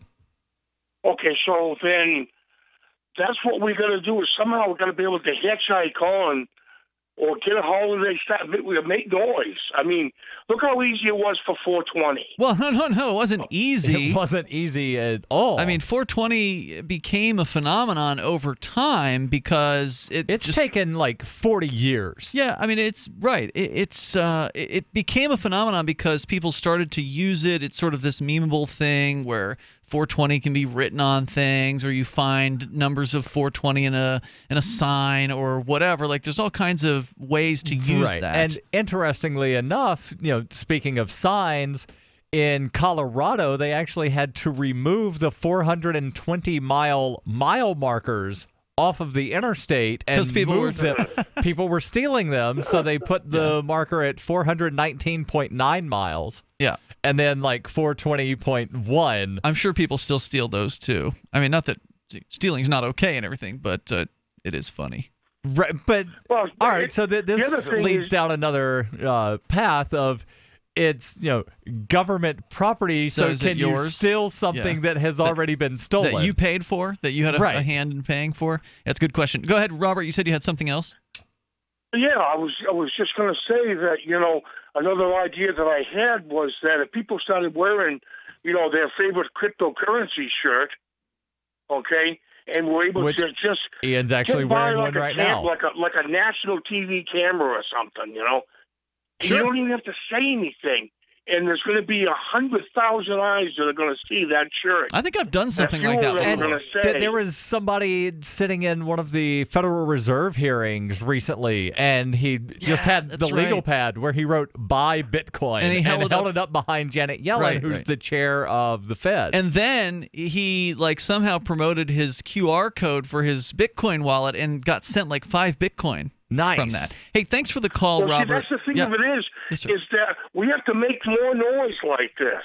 I mean, them are great, but we need to make more noise. I don't think anybody's saying make less noise. No. I mean, but I appreciate him encouraging that. I mean, that's an important thing to do. It is important to put the Bitcoin logo on a car or a shirt or whatever, and get people to ask questions, have a conversation starter of some sort. That's what I mean by making noise. And start talking about it more often. Well, the good news is you're in the Keene, New Hampshire area. Even though you're over in Vermont, you're pretty close. And so you're in a place where there's more noise being made about Bitcoin than I think in a lot of places in the world. And as a result of that, we are the #1 city for per capita business owners that accept Bitcoin. So business owners per capita that take Bitcoin at their businesses. And that's because of the noise we've been making here. We've had radio ads that the Shire Free Church has purchased that promote Bitcoin. That happened for 3 months toward the end of last year. Then the last 3 months we did some newspaper advertising here, which included a front page article in the local Shopper newspaper, which is sent to 40,000. Thanks for the call, by the way, Robert. It was sent to 40,000 households in Cheshire County, New Hampshire. So I think it's closer to 50. Whatever. They told me 40,000, but yeah. Okay. Maybe it only goes to 40,000 of the 50,000. I don't know. But they make it sound like every household in Cheshire County receives it because it's delivered by the mailman. And so front page article about Bitcoin, very positive, very promotional style article. We've got multiple dozen plus businesses that mom and pop owned businesses that are accepting Bitcoin, and all of those Bitcoin accepting stores, almost all of them have Bitcoin info cards. So these little quarter-page glossy, cards that kind of give you a basic rundown of what Bitcoin is. So I mean, nobody's getting the word out like we are, I don't think, in the Keene area. And then of course you got on the more international scale people like Roger Ver, who are putting a whole lot of time and effort into promoting Bitcoin. Bitcoin.com is his website. Which is just basically, a labor of love for him. He's just pouring money into this to try to promote what his idea of, Bitcoin is, because there's this whole Bitcoin civil war thing going on. Yeah, and I saw something earlier today that was on Bitcoin.com on the news site where they have a flow chart of here are the possibilities of what could happen on August 1st. And is it super confusing? Yes. Yeah. Yes. Right. So, yes, I agree with Robert. Yes, people should be doing more promotion of Bitcoin. But the fact is, it's still so early on in Bitcoin's lifespan. I mean, I don't know what percentage of people in the United States have Bitcoin, but I suspect it's probably not much more than 1%. I don't know. Right. I'm just guessing. I don't think it's that many. Unlike marijuana smokers, of which there are millions and millions of those. So, it's a lot easier for 420, this marijuana meme idea, to get out there and to propagate because there's more people. That didn't just happen overnight. It wasn't just, somebody in 1968 at Woodstock said, hey, guys, next year we're going to do stuff on April 20th. Yeah, okay. And then, everybody showed up. No, this has been, 40, 50 years on. For a long time, 420 was kind of just an underground thing, and then it became more above ground, especially so in the internet age when it could be much more easily spread and researched and learned about. So we are in the internet age now, so it is easy to spread information about Bitcoin more so than before, but also people are time challenged. They're busy, and it's hard to get their attention. So it's a challenge to, let's say, get a business owner to pay attention to Bitcoin and to take it seriously and to give it a good, serious consideration as to whether or not they want to take it in their business.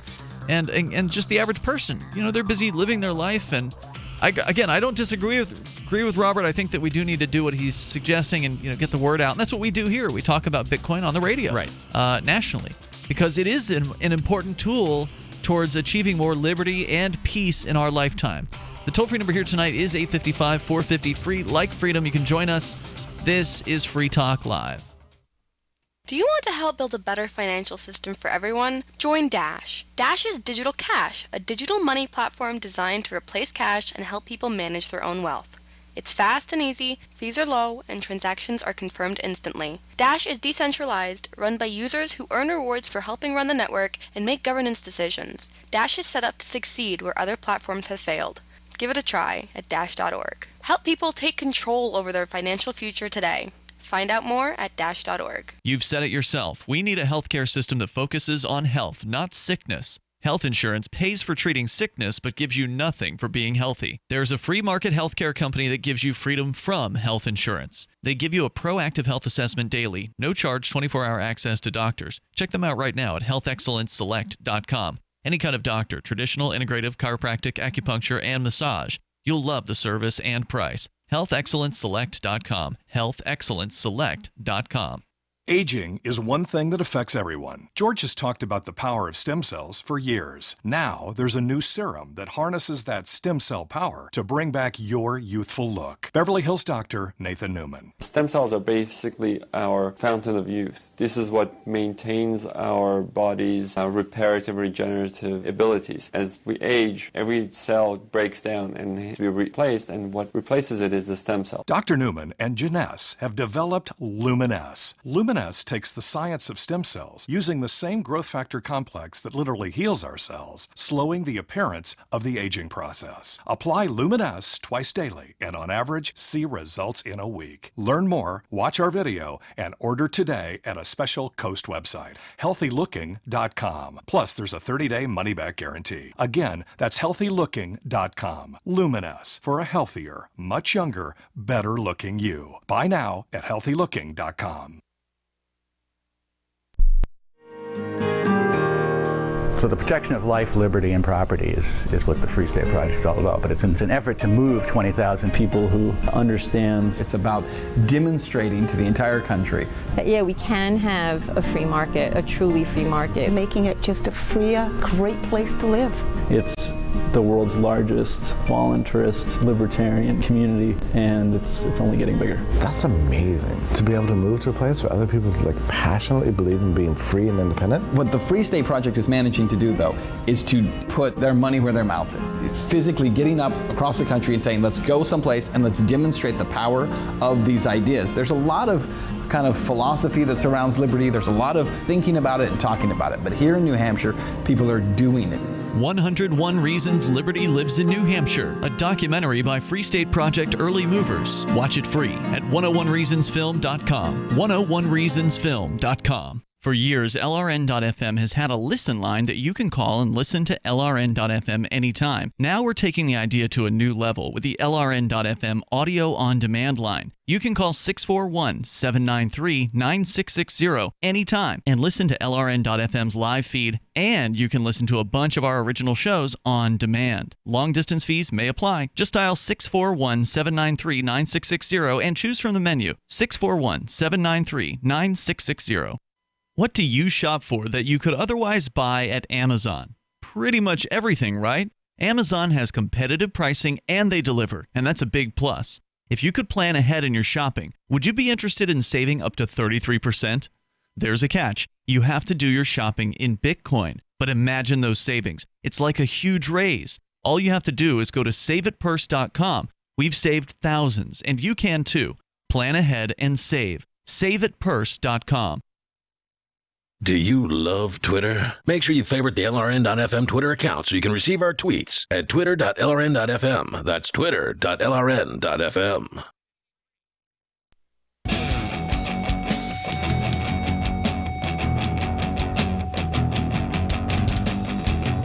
Free Talk Live. Join us right here on the radio waves. Take control of the airwaves at 855 450 free, like freedom. 855 450 3733. We've got Skype, so Skype on in here at username LRN.FM. Tonight in studio, you've got Ian. And Daryl. Also, don't forget to check out our website where you can get interactive in a variety of different ways, including our new forum, which is available to you at forum.freetalklive.com. Other Free Talk Live listeners having some conversations over there, off the air, over on the Free Talk Live forum at forum.freetalklive.com. We can talk more about Jeff Sessions, who's the Attorney General under Trump, who has come out and talked about ramping up civil asset forfeiture. Now, this is as many state governments are rolling back civil asset forfeiture. The federal government wants to increase it. We'll tell you about that coming up here. But first, Stefan. He's in Ohio on via Skype. Go ahead, Stefan. Hey, how are you guys? Hey there. Go ahead. I'd like to talk about marijuana, actually. Oh, great.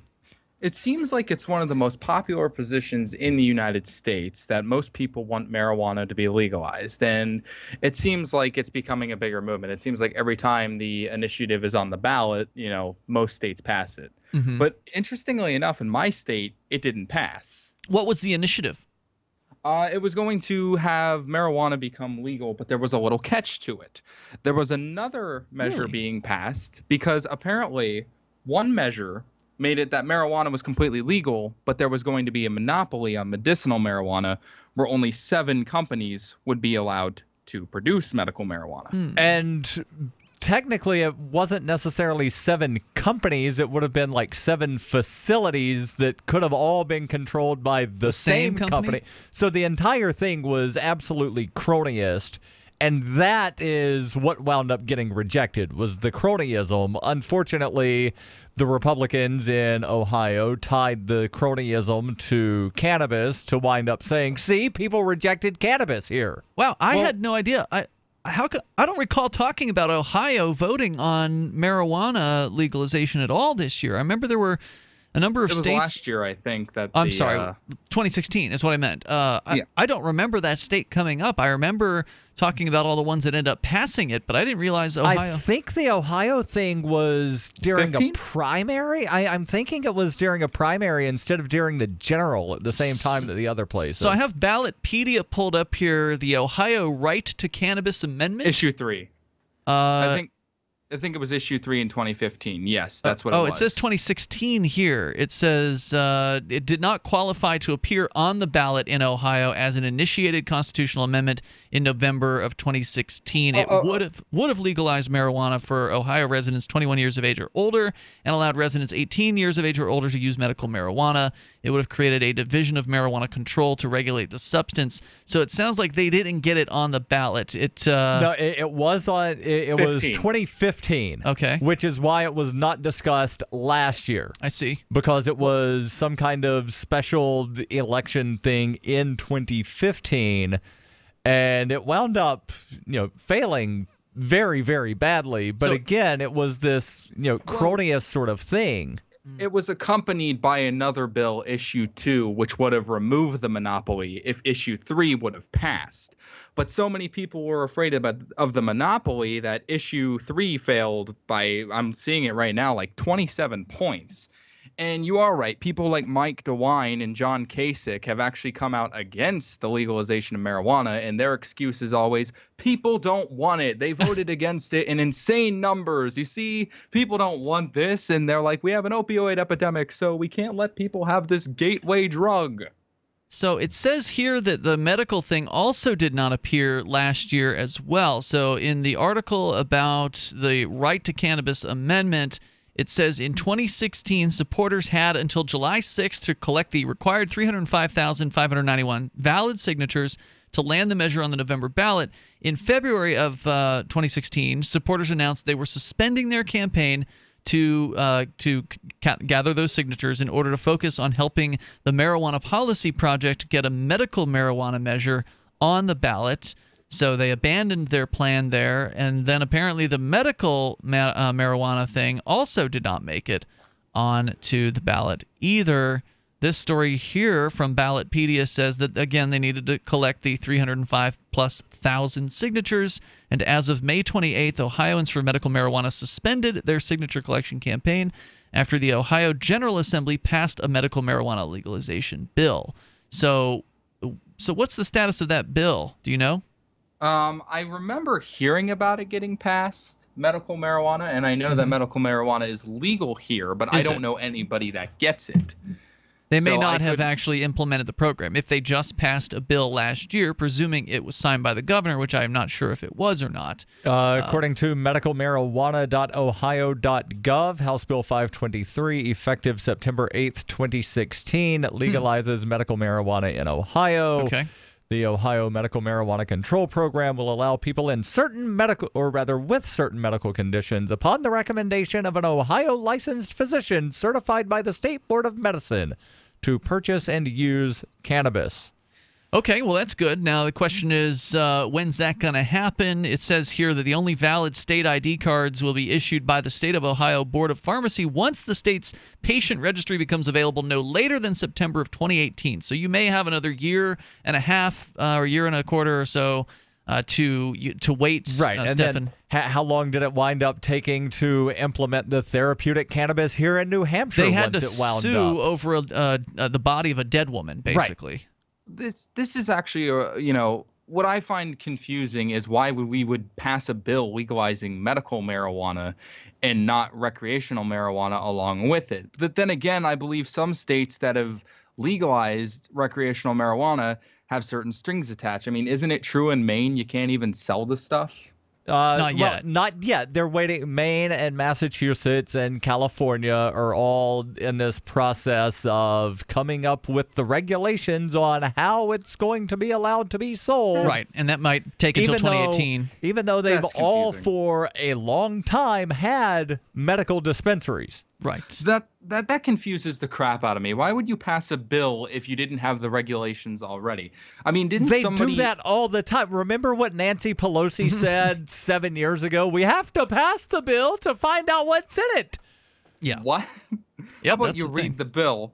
No, they can't. They're thousands of pages I long. tried reading the bill, and not only is it thousands of pages long, but like every other clause of the Patient Protection Affordable Care Act, which is the bill that she was referring to, said, as directed by the Secretary of Health and Human Services, meaning we're directing the Secretary of Health and Human Services to write some regulations. That's right. So we are passing a bill to direct the secretary to write some regulations. So there's no way to know what's in the bill, even if you do read every single word of the bill, because it authorizes somebody to write a regulation that's not been written yet. Oh, we ought to have some sort of a stipulation on congressmen and senators that they can't make their bills too freaking long. That's a great idea.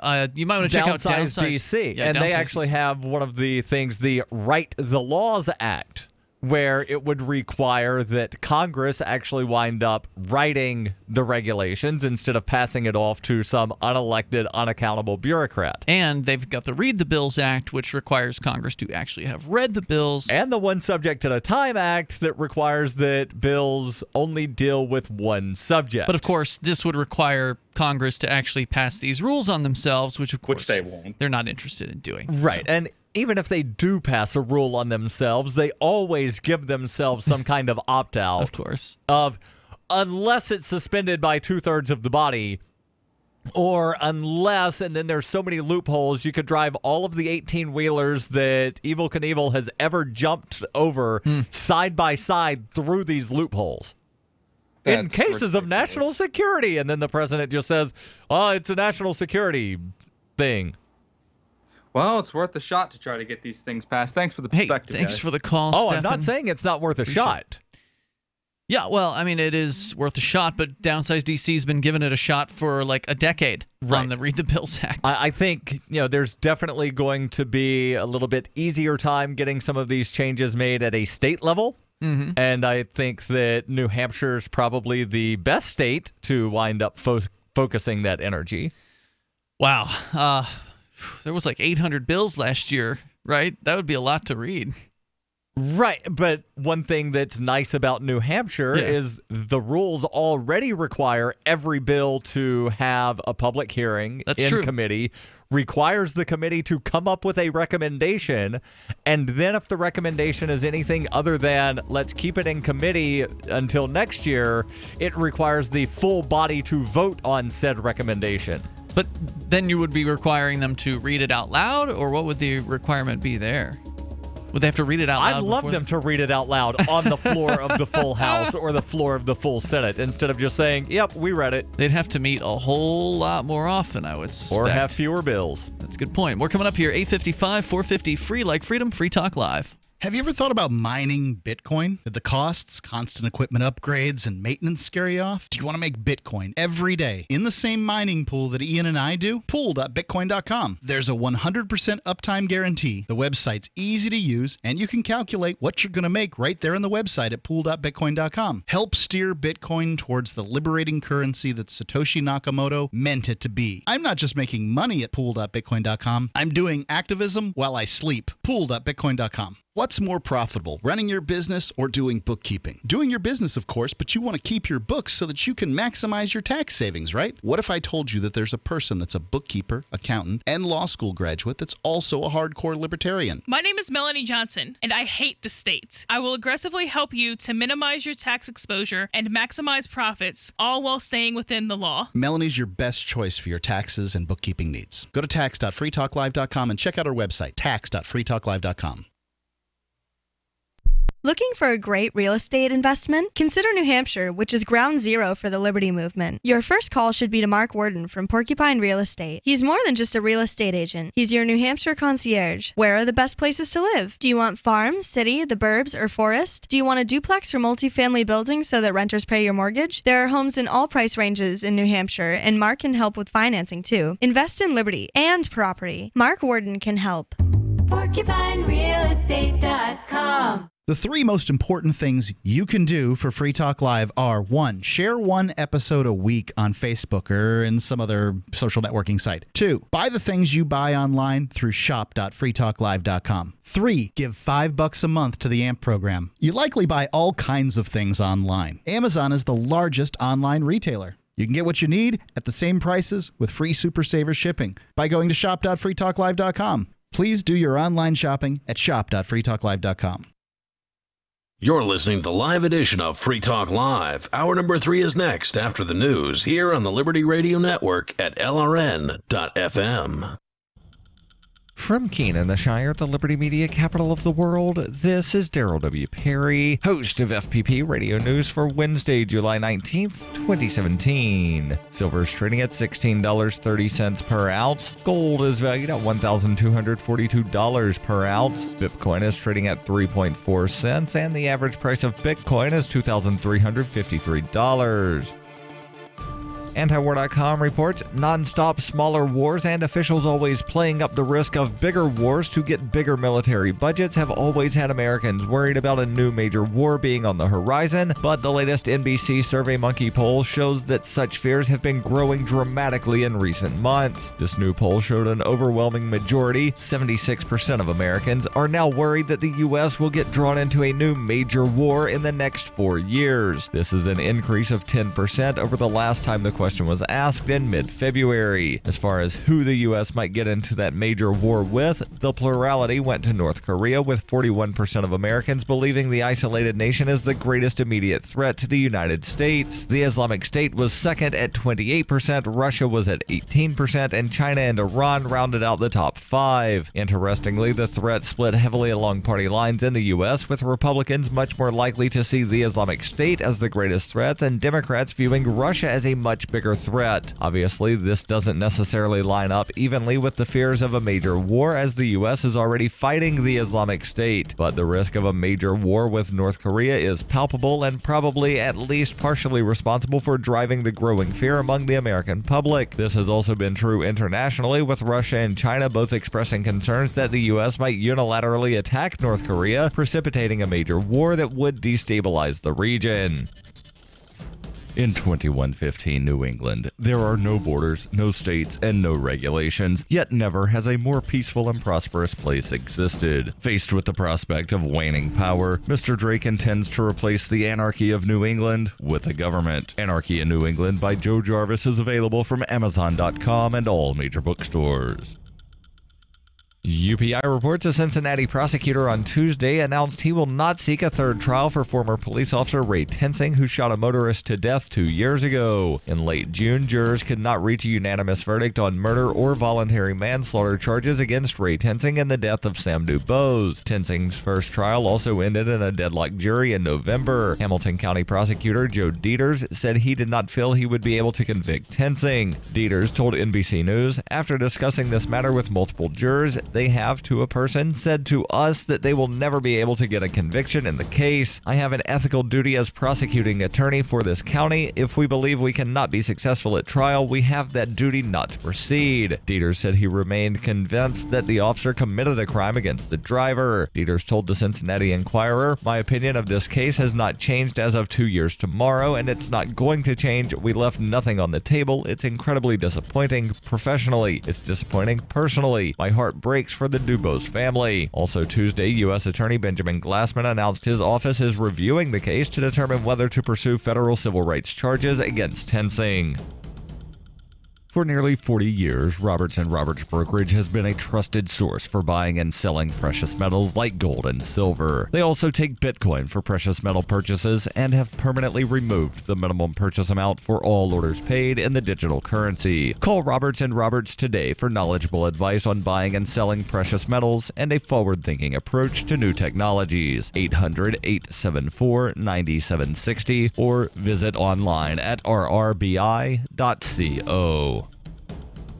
Reuters reports President Donald Trump is looking for ways to defend American-made products by certifying legitimate U.S. goods and aggressively going after imported products unfairly sporting the Made in America label, according to the White House. Trump, who campaigned on reviving the U.S. manufacturing sector, vowed on Monday that his administration would crack down on predatory online sales of foreign goods hurting U.S. retailers. Trump is scheduled on Wednesday to discuss with small and medium-sized manufacturers how to certify their products and keep out foreign counterfeits, according to a senior administration official. Their products include gutter filters, flags, and pillows. The official said, "There's just too many examples of foreigners slapping on Made in America labels to products, and the worst insult is when they do it after they have actually stolen the product design." In March, Trump signed an executive order that gave customs officials more authority to stop pirated and counterfeit items.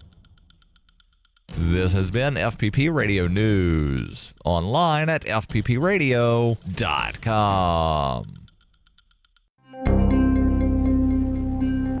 Japan grants suffrage to female robots, and a hypochondriac maple tree is always convinced it has Asian longhorn beetles. The following two statements are true. The previous statement is false, and this is the Onion Week in Review. This week, Americans nationwide were stunned to hear horrific allegations on Wall Street revealing that numerous junior bankers have been forced to survive on a mere $6,800 per week. The findings, which implicate numerous high-profile financial institutions such as Bank of America, Morgan Stanley, and Citibank, suggest that hundreds of first-year bankers are constantly deprived of basic necessities, including penthouse apartments overlooking Central Park and regular company-financed vacations to the French Riviera. Many of these bankers are 23 or 24 years old and don't even have access to an expense account of over $50,000 a year. Not only that, but some of them are making as little as 20 times minimum wage. I mean, this is truly disgraceful. This is the Onion News Network.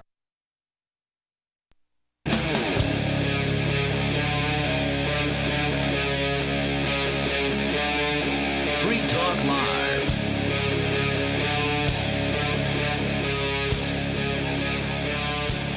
It's Free Talk Live. We're launching into the third hour of the program. You can take control of the airwaves. You can bring up anything that's on your mind. Our number here, is 855-450-FREE, like freedom, 855-450-3733. We do have Skype, and you can Skype on in here at Skype username LRN.FM. With you tonight, it's Ian. And Daryl. So coming up, as I did promise, even though Mark had brought the story, and I mentioned it a few times, so maybe we'll get into it, this nation near Africa that may be creating an Ethereum island, a government based somehow on cryptocurrency. I don't know what that's all about. Honestly, I haven't read the story, so we'll see if we can dig into that coming up here in a little bit. Mark brought that in for us tonight, but he went home sick. Daryl's in. It's Ian here as well. Our toll-free number, 855-450-FREE, like freedom, and you can Skype in at Skype username LRN.FM. But Daryl, you had something about the Jeff Sessions news from today that they're getting ready to ramp back up to full speed ahead on civil asset forfeiture or something like that. They're repealing the Eric Holder restrictions, which were limited, that were put on it, if I recall correctly. Right. They were limited, but, some restrictions nonetheless. True. On the local police using asset forfeiture and then just calling up the feds and saying, hey, feds, can you take this through this equitable sharing thing that exists? Mm-hmm. Eric Holder, at the direction of President Obama, wound up implementing some restrictions on that to where the local police couldn't just see something and then call the feds. They could only do the equitable sharing if the feds initiated the local thing. But apparently, Jeff Sessions thought it would be a good idea to eliminate that. Story comes from NBC News. Says Attorney General Jeff Sessions just made it easier for police to seize cash and property from people suspected of but not charged with or convicted of a crime. And that's the thing about this civil asset forfeiture that cannot be stressed enough. Right. There is no requirement that anyone be charged with a crime or convicted of a crime to have their stuff stolen. Yep, and then it's very hard to get it back. Because you have to prove that the stuff was not connected to something illegal. Right. Now, they don't have to prove that it was connected to something illegal. You have to prove that it wasn't. Correct. Yeah. Which is the complete opposite of what, this, American justice system is supposedly built upon. Right. How did Sessions do this? He did it by eliminating an Obama administration directive that prevented local law enforcement from circumventing state restrictions on civil asset forfeiture. Uh-huh. The technique was so now all the embraced. states like New Hampshire that have actually put in civil asset forfeiture reform could have that undercut by the federal government? Well, the state statutes would still be in place. The state statutes would still exist. Mm-hmm. But it would allow a circumvention. Right. So let me continue with the article. This would circumvent state restrictions on civil asset forfeiture. The technique was embraced in the early years of the drug war, but it has since been linked to civil rights abuses, people losing cash, cars, and homes without any proven link to any illegal activity. Right. Police take cash in exchange for not locking a suspect up, a legal system that makes it hard for victims to get their possessions back. Nearly 24 states have made it harder for local authorities to take property from a suspect without first securing a criminal conviction. So when you require a criminal conviction, like New Hampshire does, that's called criminal asset forfeiture. We've convicted you of something illegal, and then we take the stuff that was connected to that illegal activity. Which I'm still against, but it's... So am I. But having just that compared to civil is better. Right. The article from NBC News continues. It says 3 have outlawed it entirely, that being 3 states, according to the Institute for Justice. Local police get around those laws by asking federal agents, such as the Drug Enforcement Administration, to take on the forfeiture case and then share the proceeds. Right, so then, we're not doing this. This is what's called equitable sharing. Right. This happened, the case of Fat Stuff. The head shop on Main Street in Keene, New Former Hampshire. head shop in Keene, New Hampshire. Yep. Which they never reopened, by the way. I found that out today, or the other day. Well, considering that there's been a big giant for rent sign in the window for a long time. The story was they were moving to Brattleboro, which is the town in Vermont just to the west of Keene. So the story was they were closing their Keene store and moving to Brattleboro, but they never reopened. I never heard that story. Yes. But what happened there, and there were a couple federal agents involved in the taking of the stuff, but they were mostly federal agents. Still went through this thing called equitable sharing. Yeah. To where the feds wind up doing all of the administrative paperwork, and the local police get a much higher percentage, somewhere near like 80% of the proceeds of what is stolen. Through the state level. Hold on. Are you sure in that case? Because that was a federal investigation from top to bottom. Well, I don't know about that case specifically, but equitable sharing.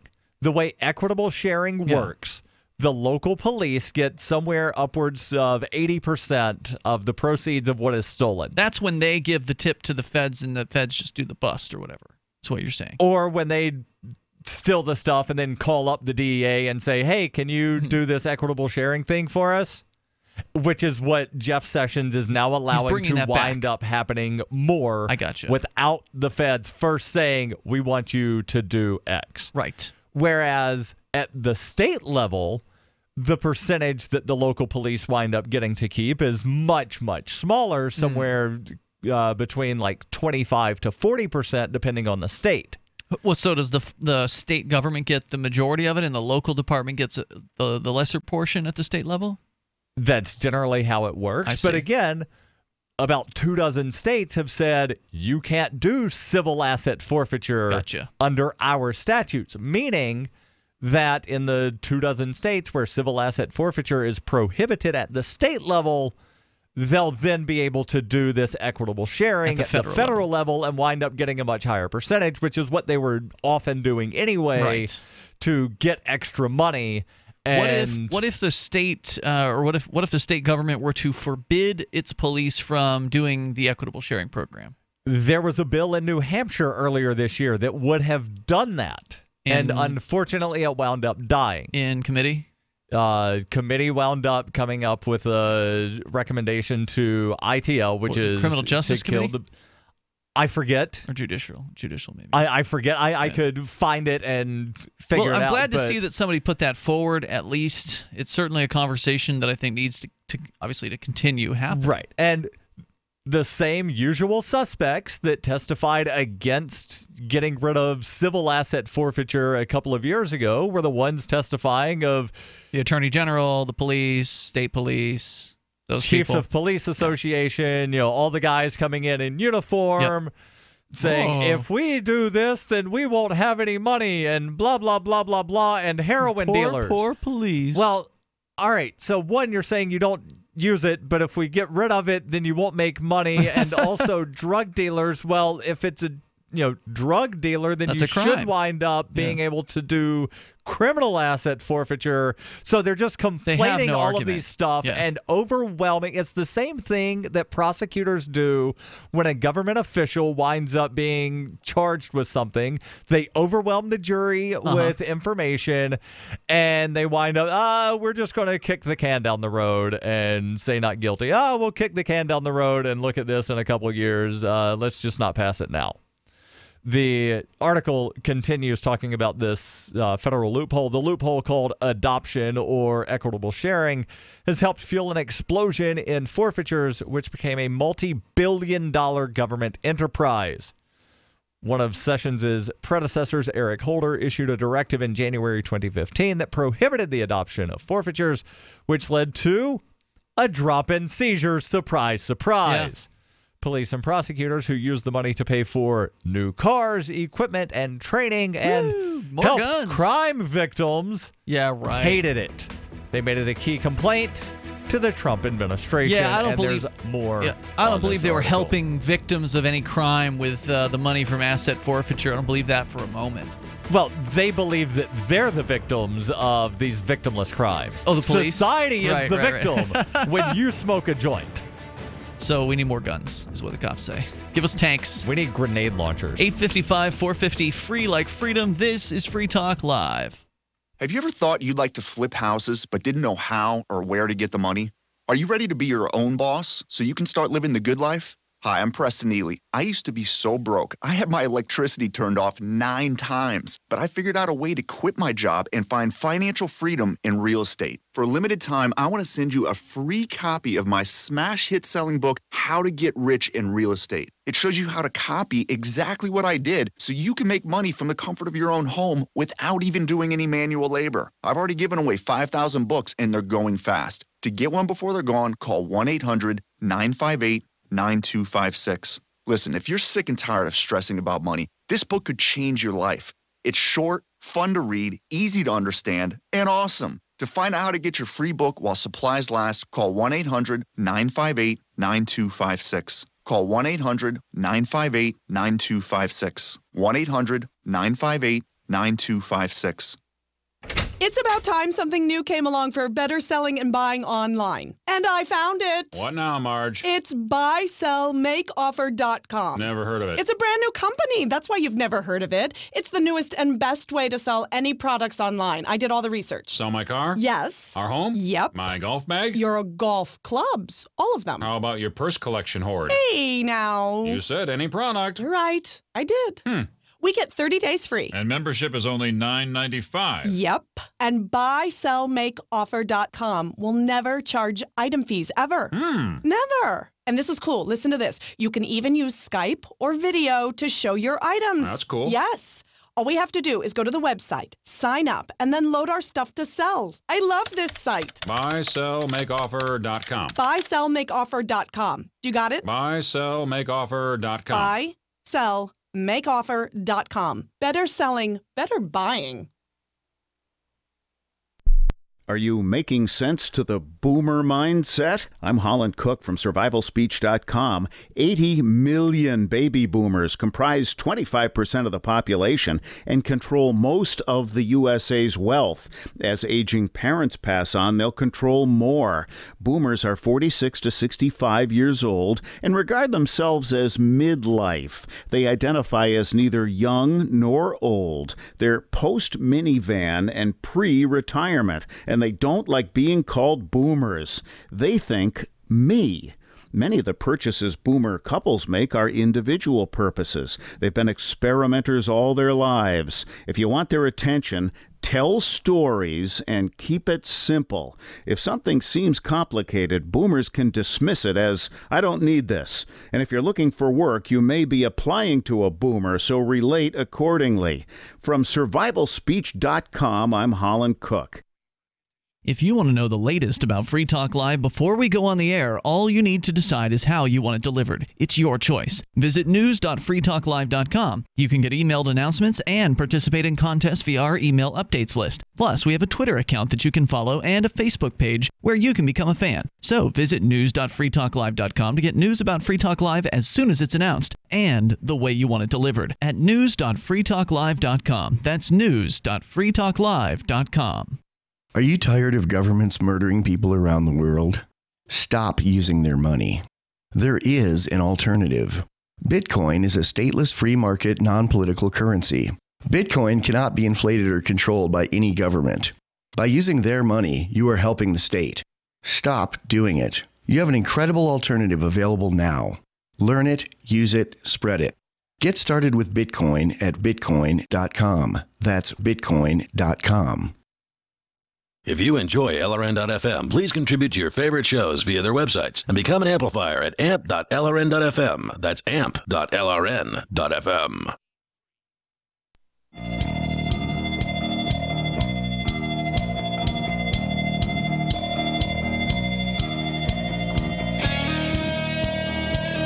It is Free Talk Live. We invite you to join us on the air here. You can take control of the airwaves and bring up anything you want. We're talking about civil asset forfeiture, and of course, you're welcome to share your thoughts. 855-450-FREE, like freedom. That's 855-450-3733 with you tonight. You've got Ian here. And Daryl. Also, I do want to let you know about our YouTube channel. We are live on it right now. You can go to cam.freetalklive.com to see that. Or later on, you can watch the archived episodes anytime you want over at youtube.freetalklive.com. That'll take you right to our YouTube channel. Make sure you subscribe. If you really want, you can hit that notification bell icon in order to get notified about upcoming episodes or episodes as they happen or later on or whatever that notification bell thing does. I'm not really sure exactly what that is. I think it sends an email. Yeah, I don't know. I'm not going to speculate. I know they do have a notification icon of some sort on YouTube, but I've never actually clicked it. So maybe I'm not the best YouTube user. I just use the subscriptions thing. When I want to watch YouTube, I go to my subscriptions and it just shows me everything that the subscription people have put up. There are things that I'm subscribed to, and I think I get emails, but it's to an email address that I almost never check. Okay. But I just know, like, here's the channels that I want to watch the stuff. Right. And so I just go to the channels and watch all of the videos. So, but whatever works for you. Subscribing, probably the most important thing. Notifications, not as important, but if you want them, they're there. So go to... Right, because subscriber numbers wind up helping in the algorithm. So even if you don't care about the emails and notifications, it does wind up helping with, you know, the YouTube's algorithms to show other people similar content. So go to youtube.freetalklive.com, and there was more from Jeff Sessions about this civil asset forfeiture, where the federal government is now undoing the minor tweaks that Eric Holder, the previous Attorney General, had done to back in 2015 civil asset forfeiture, which did restrict state government police from being able to use this program with the federal government, where they could just basically kind of get out from underneath their state laws. Right, where let's just give a scenario. I'm local police department, Anytown, USA. Ian, you've got some drugs. I'm going to take your stuff now. I don't feel like doing all of the paperwork here. DEA, can you come and do the equitable sharing thing on this? And DEA would say, prior to January of 2015, sure, we'll do this. And then they'd wind up doing some sort of thing, and then I wind up getting more money than if I would have done the paperwork myself at the under state level. State regulation, state statute. So they took that away. Now it's coming back. Yes. Earlier today, Wednesday, Sessions tossed out Holder's directive on this equitable sharing, or what they're referring to as adopted forfeitures, and added That's some a nice name for restrictions. stealing. Yes. Yeah. Claiming here that they've added some restrictions aimed at protecting innocent people. Sessions told a press conference, or rather a meeting with police and prosecutors, it weakens the criminal organizations when you take their money, and it strengthens our law enforcement when we can share it together and use it to further our efforts against crime. But because the war on drugs is really being won by all that money they've confiscated, right? NBC News says, but experts in criminal asset forfeiture said Sessions' safeguards, increasing federal prosecutors' scrutiny of adopted forfeitures and setting a minimum dollar amount for each, would not fix a system that gives authorities a financial incentive to pursue certain kinds of cases, even if they aren't strong enough to prove in court. And this, again, cannot be stressed enough. This civil asset forfeiture does not require a criminal conviction. It does not even require that the person be charged with a crime. Just that, Ian, I think that the car you're driving was connected to illegal activity, so it's mine now. Yeah, and then they prove it's not. Right, and then they actually have, and longtime listeners know this, but they actually have court cases of United States federal government versus $100,000 in cash, or United States federal government versus Ford F-350 pickup truck. Right. I mean, that's literally what they do, and it's crazy. A March report by the DOJ's Office of Inspector General sharply criticized the federal government's use of civil asset forfeiture, saying it did not keep enough records to determine whether seizures actually helped criminal investigations or whether they violated people's civil liberties. They don't care about that. Again, this is the Department of Justice, Office of Inspector General, saying we don't have enough information to say whether this helps us or whether it just violates civil rights. Well, even if they did violate civil rights, they don't care about that. Right. But still, it's just interesting where the DOJ is saying, we don't have enough information. They don't want to have that information. We don't know. It would be better for them to not know, right? J. Scott Gilbert, a Mississippi lawyer and former federal prosecutor who helped manage the DOJ's asset forfeiture and money laundering program and helped Holder draft the directive in 2015, says the notion of eating what you kill, as we call it, is a terrible public policy. The vestiges of paying judges by the conviction or police officers by arrest went away a long time ago. This is the only such thing left. And it sounds like it's going to stick with us for a while, or at least a little while longer, Gilbert says in some cases, federal agencies depend on deputized police officers to investigate cases for them, and forfeiture money is often the only way to entice them to maintain the partnership. He says the answer is to implement a grant program that would separate prosecution from the funding. In his meeting with law enforcement groups on Wednesday. Well, the answer is to separate from the United States entirely. Right, that's but what's going to solve this former problem. federal prosecutor is not going to wind up saying, "Oh yeah, let's just get rid of the FedGov." He's going to come up with ways to, let's stop the stealing and separate the incentive from the prosecution. Let's talk to Sarah. She's in New Mexico. Sarah, you're on Free Talk Live with Ian and Daryl. How come dinner's on Wednesday? I thought his night was a Thursday night. It's good to hear him on Wednesday night. Well, that is good of you to remember that, Sarah. But yes, Daryl is a regular co-host on the show. It's just that he's been filling in for Mark on a couple more occasions recently, including tonight. Mark was not feeling well. So what were you calling about? Yes, I brought up that I heard on the radio news that Facebook company has picked out Albuquerque, out of all the cities to build their huge company center. Now, you already called about this the other night. What were you? Was there something you wanted to add to the discussion? Well, the thing is that the center that they're building is I was told, the size of a football field. I mean, that's huge. That's big. And that's pretty big. Unless I heard that they already had it or something, but that's what I was told. And they're going to build another one in Los Lunas. So my question is, why Albuquerque out of all the places? That is my question. It seems like well, I'm not the mayor of Albuquerque, nor am I a city councilor there, but my guess is that Facebook has been given some kind of cronyist deal of, we'll wind up waiving property taxes for you for a while to relocate your business here. That's sometimes what happens is these big corporations will sort of shop around to different jurisdictions and see what's the best deal they can get. We'll bring you these jobs if you give us a break on taxes, which I support people not paying taxes, but they're getting a special deal that nobody else is getting. There's more coming up. Thanks for the call, Sarah.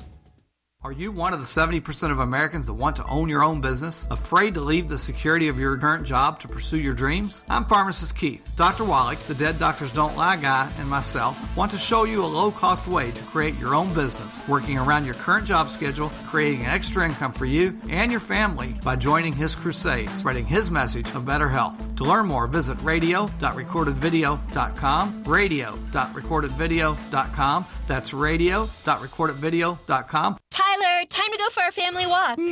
Just let me nap a little longer. You promised we'd get more active. I know. How come you're so ready to go? It's Superberry's Aronia berries. Aronia what? Aronia berries from superberries.com. They're known for having one of the highest levels of antioxidants that helps with overall wellness. Where'd you get them? I ordered them from superberries.com/radio, and right now we can get a free smoothie recipe book with our order. Plus, we can save $4 at checkout. I can't wait to try them. I'll get the dog. I'll get the kids. Choose health. Eat purple. Superberries.com.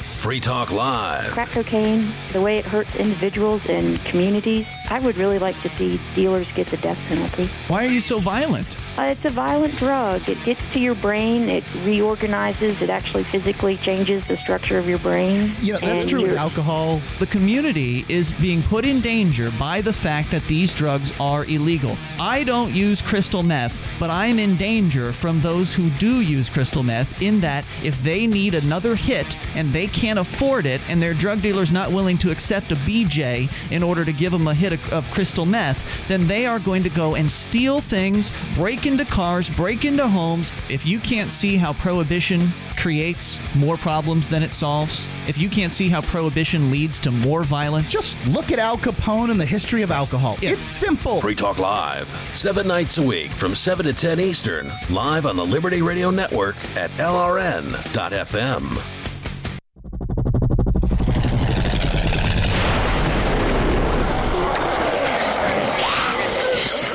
In Survivor Max 2, School Bites, Max must scavenge through a wasteland swarming with the undead. Desperate to find the medicine he needs, he discovers a community of survivors at his former school. Has he finally found the safe haven he's been looking for, or will he discover that school bites?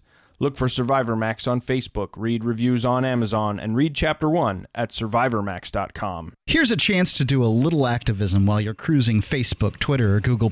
Between the LOL cats, the recipes, the hot girls, and the inspirational sunrise memes, Free Talk Live's posts pass by your newsfeed. Like them, comment. It gives us more exposure. If you don't see our posts, click like at facebook.freetalklive.com and then hover over it to click Get Notifications. It's an easy way to spread the ideas of liberty a bit further. I know you're busy, but you can spare that tenth of a calorie it takes to click on something. Facebook.freetalklive.com. Is spreading the message of liberty, cryptocurrency, and peace around the globe worth $2 per month to you? As you may already know, in addition to our internet feed, LRN.FM broadcasts on free-to-air satellite across North and Central America, as well as Sub-Saharan Africa. And we've been available on satellite for free 24/7 since 2010.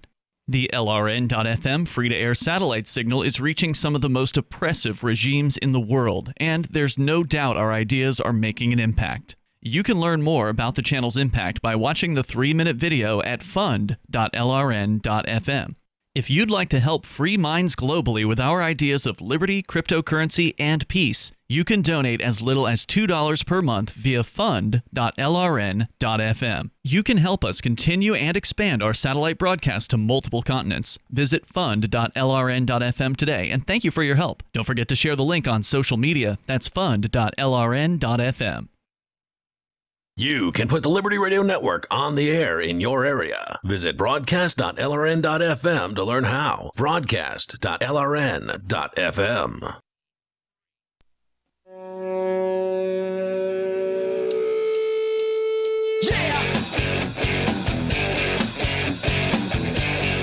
It's Free Talk Live. You can dial in toll free. Bring up anything you want. Our number is 855-450-FREE, like freedom.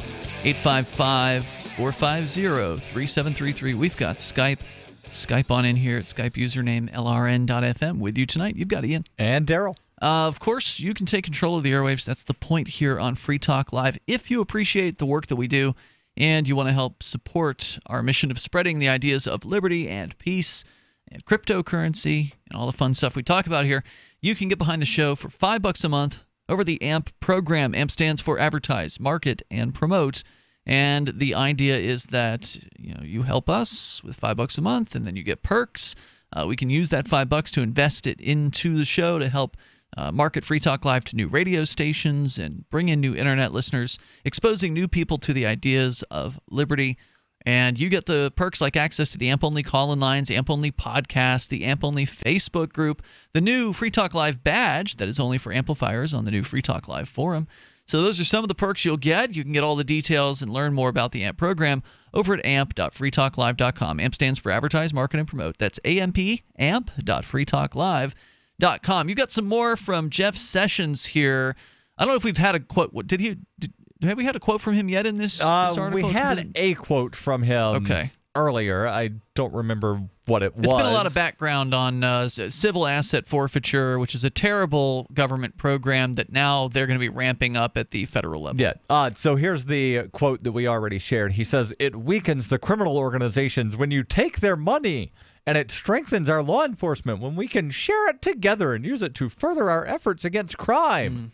In his meeting. When you're taking people's money, in a lot of cases, it's not criminal organizations. In a lot of cases, it's some 70-year-old woman who has taken her life savings out of her bank account or a box under her bed or something like that, and is driving to her new home. That happened. Right. That was one of the stories we've talked about over the last decade on Free Talk Live. And then there was the story of the guy that was driving the money for his mother who just sold the house. Right. There was also a story of like a 20-year-old kid that was moving from Chicago to L.A. because he wanted to be a movie star. And he had like $5,000 on him. And they just take it. They just say, oh, you've got cash. You must be a drug dealer. You've got cash.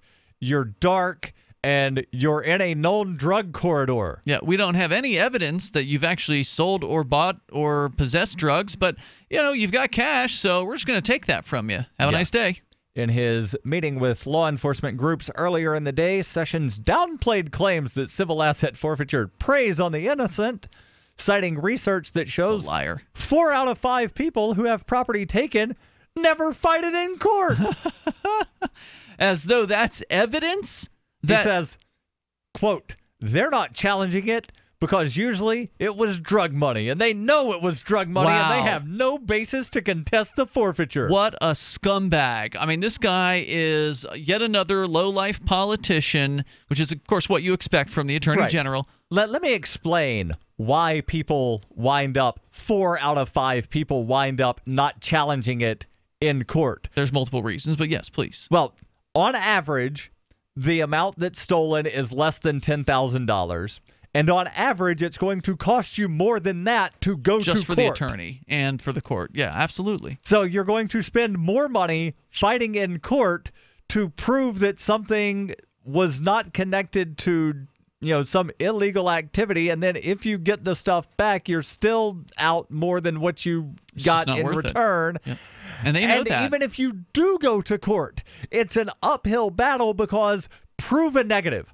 Prove that this thing that we took was not connected to something illegal. Yeah, I hope you've got every pay stub you've ever received for the last, 20 years. It's the whole, when did you stop beating your wife sort of thing. Yeah. You can't, one, there's no way to answer that question. And 2, you can't prove a negative. It is impossible to prove a negative. Is there more from Sessions? Are we done? Not from Sessions, but there is a quote from a legal professor at the University of Pennsylvania Law School who says, "Is it true that they're really guilty of something? The facts don't support it." Nope. He says the new directive is going in the opposite direction of where the states are going and trying to reform civil asset forfeiture. It's an attack on federalism, taking over state choices on how best to combat crime and to protect the property of their citizens. And then there's more in this. I'll just post the entire I'd say link to the Facebooks. That his analysis is spot on. Absolutely spot on. You can share your thoughts with us. Our toll-free number is 855-450-FREE like freedom. Here's a story about the Ethereum Nation, Ethereum Island, Ethereum startup ConsenSys. Now, what Ethereum, for those that don't know, is the second most popular right now by market cap, so most valuable cryptocurrency in the world. Or I guess Ether is its crypto, but Ethereum is the platform that it's on. It's kind of like this open source, distributed, decentralized programming platform.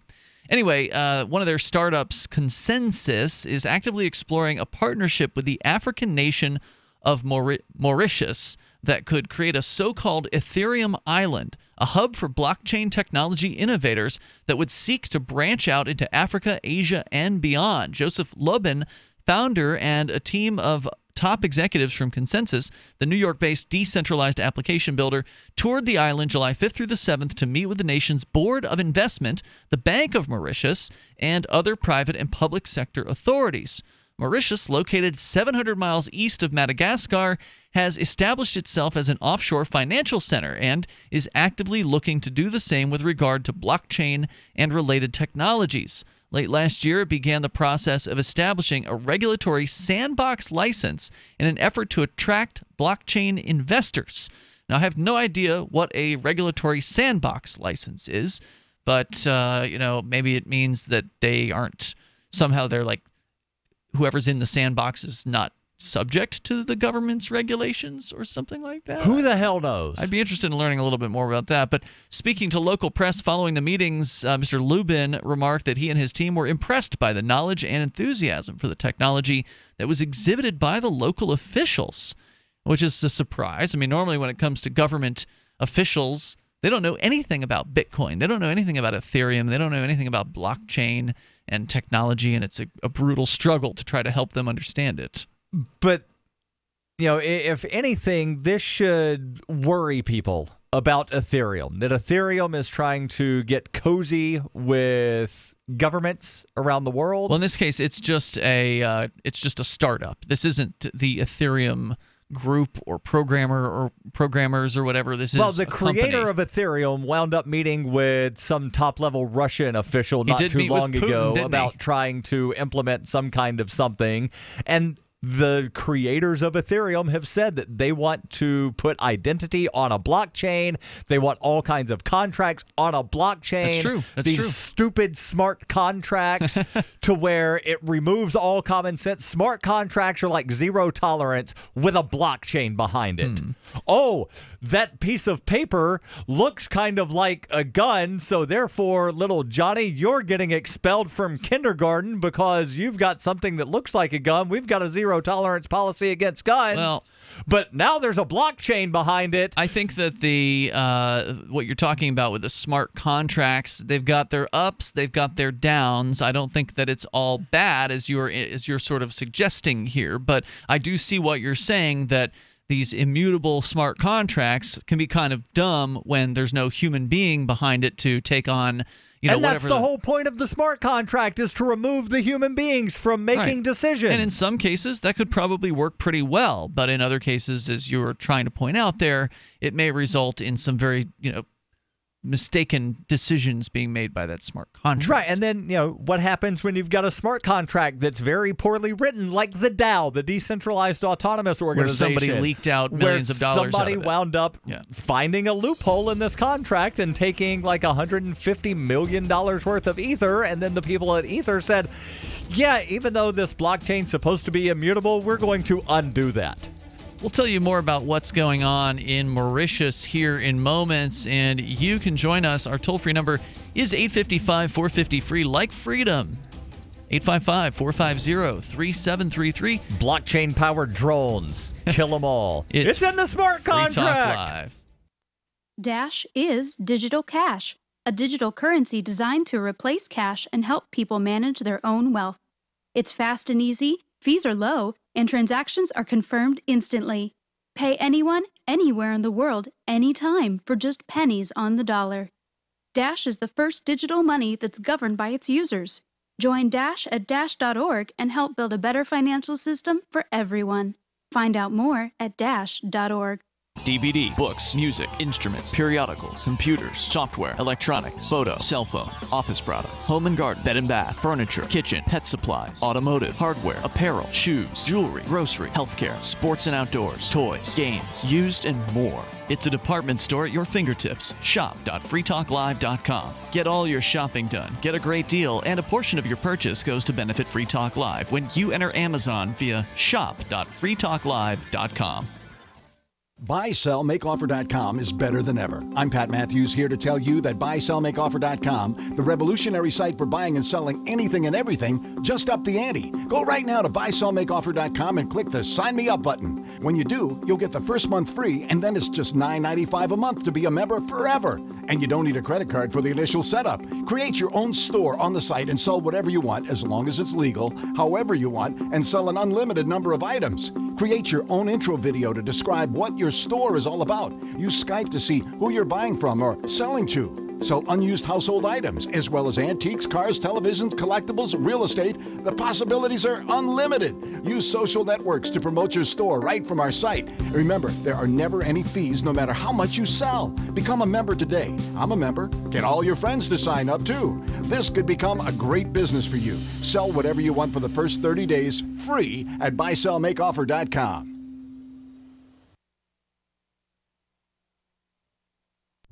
Hi, I'm Derek J.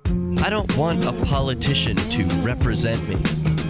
To me, Government is the idea that one group of people can coerce everyone to comply with an edict or face increasing punishments up to and including death. Despite perhaps the most noble of intentions, the best government services are a far cry from what could be provided for by voluntary interactions. Besides, the people who call themselves the government wage wars and put peaceful people in jail for crimes involving no victims. If Starbucks used some of its money to drop bombs, I wouldn't shop there. So why would I support the American empire? The empire does not require my consent. Derek J's Victimless Crime Spree. Watch it for free and order the Director's Cut DVD at victimlesscrimespree.com. That's victimlesscrimespree.com. So you've heard all 3 hours of the latest episode of Free Talk Live, and you're still hungry for liberty-oriented audio content? Did you know that we have another 24/7 audio stream at LRN.FM? The Liberty Radio Network airs the latest episodes of some of the best liberty-oriented podcasts on the internet around the clock. In addition to recorded content, you'll also hear live shows like Free Talk Live, originating from our Keene, New Hampshire studio. So listen anytime at LRN.FM. That's LRN.FM. I love My Magic Mud. I drink a lot of coffee. I had stains on my teeth. Then I found My Magic Mud, and I was told it would remove stains. So I paid attention when I brushed the first time. My Magic Mud is black tooth powder, and the difference it made in my teeth in one application was noticeable. With 4, my teeth were as white as you normal folks out there. Please go to mymagicmud.com and buy a jar. There's 150 applications for $25. You can use Bitcoin, mymagicmud.com. You can connect with the Liberty Radio Network via our Facebook page at facebook.lrn.fm. That's facebook.lrn.fm.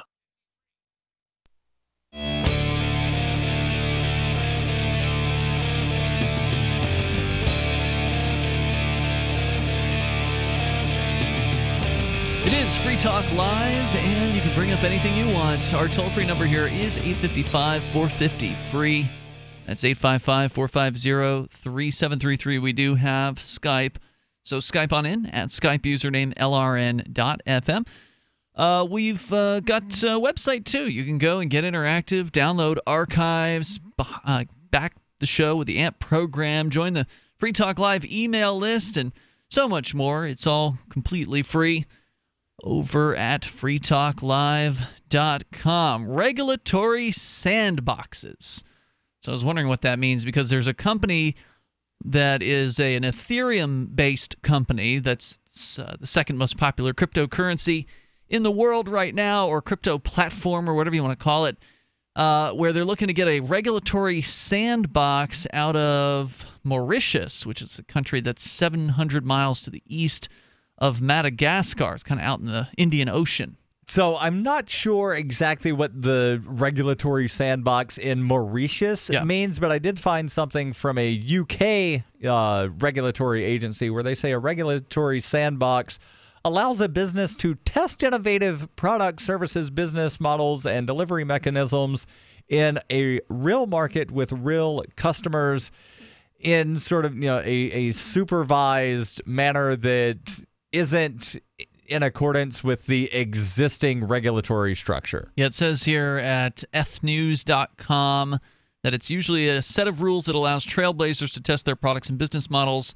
with minimal legal requirements. They do have predefined restrictions such as limitations on clients, time limit testing, predetermined exceptions, and testing under regulator supervision. So a highly scrutinized, it sounds like, minimal regulatory environment. We don't know how to regulate you, so we're going to keep an eye on you. We're going to watch you.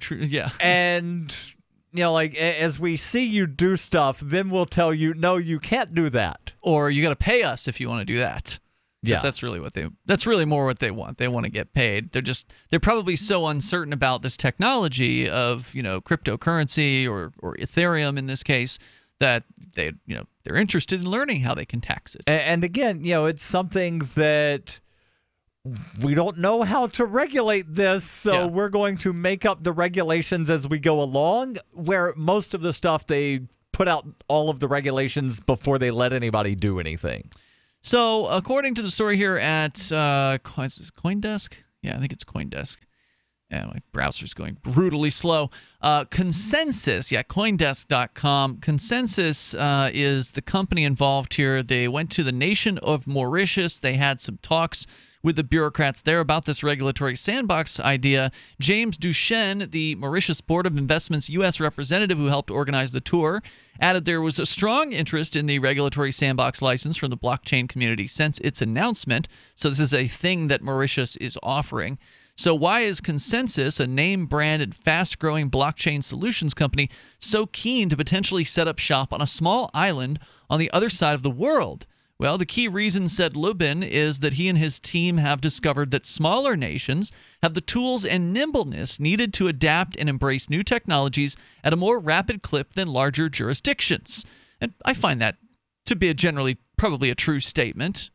Basically, it sounds like they don't have all of the bureaucrats that are going to hinder us from doing something. That's right. That's basically what he said without saying the B word. Well, and they're small enough to where they need business, right? Like they could use more companies moving in there, and so they might be more willing to listen to, some reason on, hey, why you should leave us to do our thing without regulation in these areas. Okay, well, if that's the only thing of let's find a small place that needs people and needs business, take up Mark Edge's advice, move to Pitcairn where there's 44 people.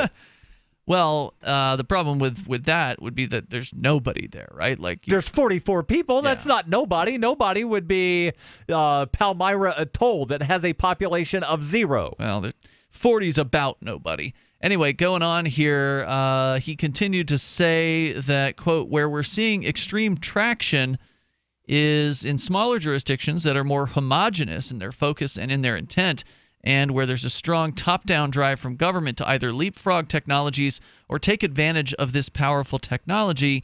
He said that, quote, we have noted around the world that blockchain technology, especially Ethereum, is catching on and driving incredible business growth. In Consensus's estimation, Mauritius meets all of these criteria and has the potential to quickly turn into a home base for blockchain companies seeking to branch out around the world. Now, when Mark had told me about this, he mentioned it to me yesterday, I think, and I went onto the Cato Institute Human Freedom Index and did a look at Mauritius, and I think it was I don't have it in front of me at the moment, I think it was number 35 overall in human freedom, but when you actually looked at economic freedom, it ranked as number 5 on that list. Interesting. So that's a good sign that it might be a good kind of startup location. Says here, it's clear that there's real buy-in to the vision of turning Mauritius into a blockchain technology hub, said the company's guy. He said, we believe that the vision we've seen demonstrated here will enable this nation to be in the forefront of this change wave in how information technology systems are built. Should Consensus decide to partner with Mauritius, the investment it would bring to the island nation would be more in the area of human than physical capital. The company said that its value proposition to the island would be in establishing foundational elements of a blockchain ecosystem, such as know your customer rules, digital identity and title registries, and then helping to build a talent pool of developers, entrepreneurs, executives, and regulators to build applications and companies within that ecosystem. A Mauritius-based Consensus Academy, similar to the one launched in Dubai in May, was floated as a possible option for helping build up the local talent base. And, quote, if discussions continue at the pace they have in the last few days, I could easily see us running another academy program in Mauritius, said their chief of staff. No timetable was provided for a final deal, but both sides expressed strong interest in continuing and advancing the conversation. And, what is this going to lead to? Is this going to lead to the government running their books off of blockchain, the technology that backs Bitcoin and Ethereum? Is that, what this is going towards? A government based in blockchain technology? Is that a good thing? Is that something that, we herald the idea of blockchain technology as a generally pretty good idea, but would it be good for government to be blockchain based? I don't think so. Yeah, I'm not sure about that. I think that to some extent there's some real benefits, because the benefit of blockchain is that it's an immutable technology. If it's okay, so that means we can never repeal any statutes because of immutability. No, and we're putting all of government regulations on a blockchain. No, that's not what I was talking about. All the smart contracts. No, that's not what I was referring to. But yes, there's some bad things I think that could come out of it too. But blockchain-powered drones. You ran a red light. Penalty is death. Yeah. Smart contract. Well, like I said, I'm not talking about that aspect. I was talking about the aspect I know you're not talking about that aspect, but some tyrant somewhere would love. Oh, Ian said, let's put it on the blockchain. I like that idea. Blockchain-powered drones. Everything's punishable by death. Everybody will stay in line. Yeah. What I was going to say it could be useful with would be to, prove that you did a thing at a certain time. So a record that could not be modified by some bureaucrat, for instance, who might want to change some information or make it look like you filed something or didn't file something when you did. If it's on the blockchain, then it's there. It can't be removed. It is immutable. That's the idea there. So there could be some benefit to that, but I agree with you, Daryl. With technology in government's hands, you got to be real cautious about that. And according to the Fraser Institute's Freedom Index, they're showing Mauritius ranked number 5 on economic. That's pretty good. I know they have a list of just overall freedom, but I can't seem to find that right now. Let's go to Rusty in Texas. Rusty, you're on Free Talk Live. Go ahead. Howdy. I just wanted to get kind of a clarification. It sounded like y'all kind of make the argument that it would be taking away jobs or getting rid of the human factor in certain contracts. It seems like if people want to use that in the marketplace, the market could determine whether that's useful or not.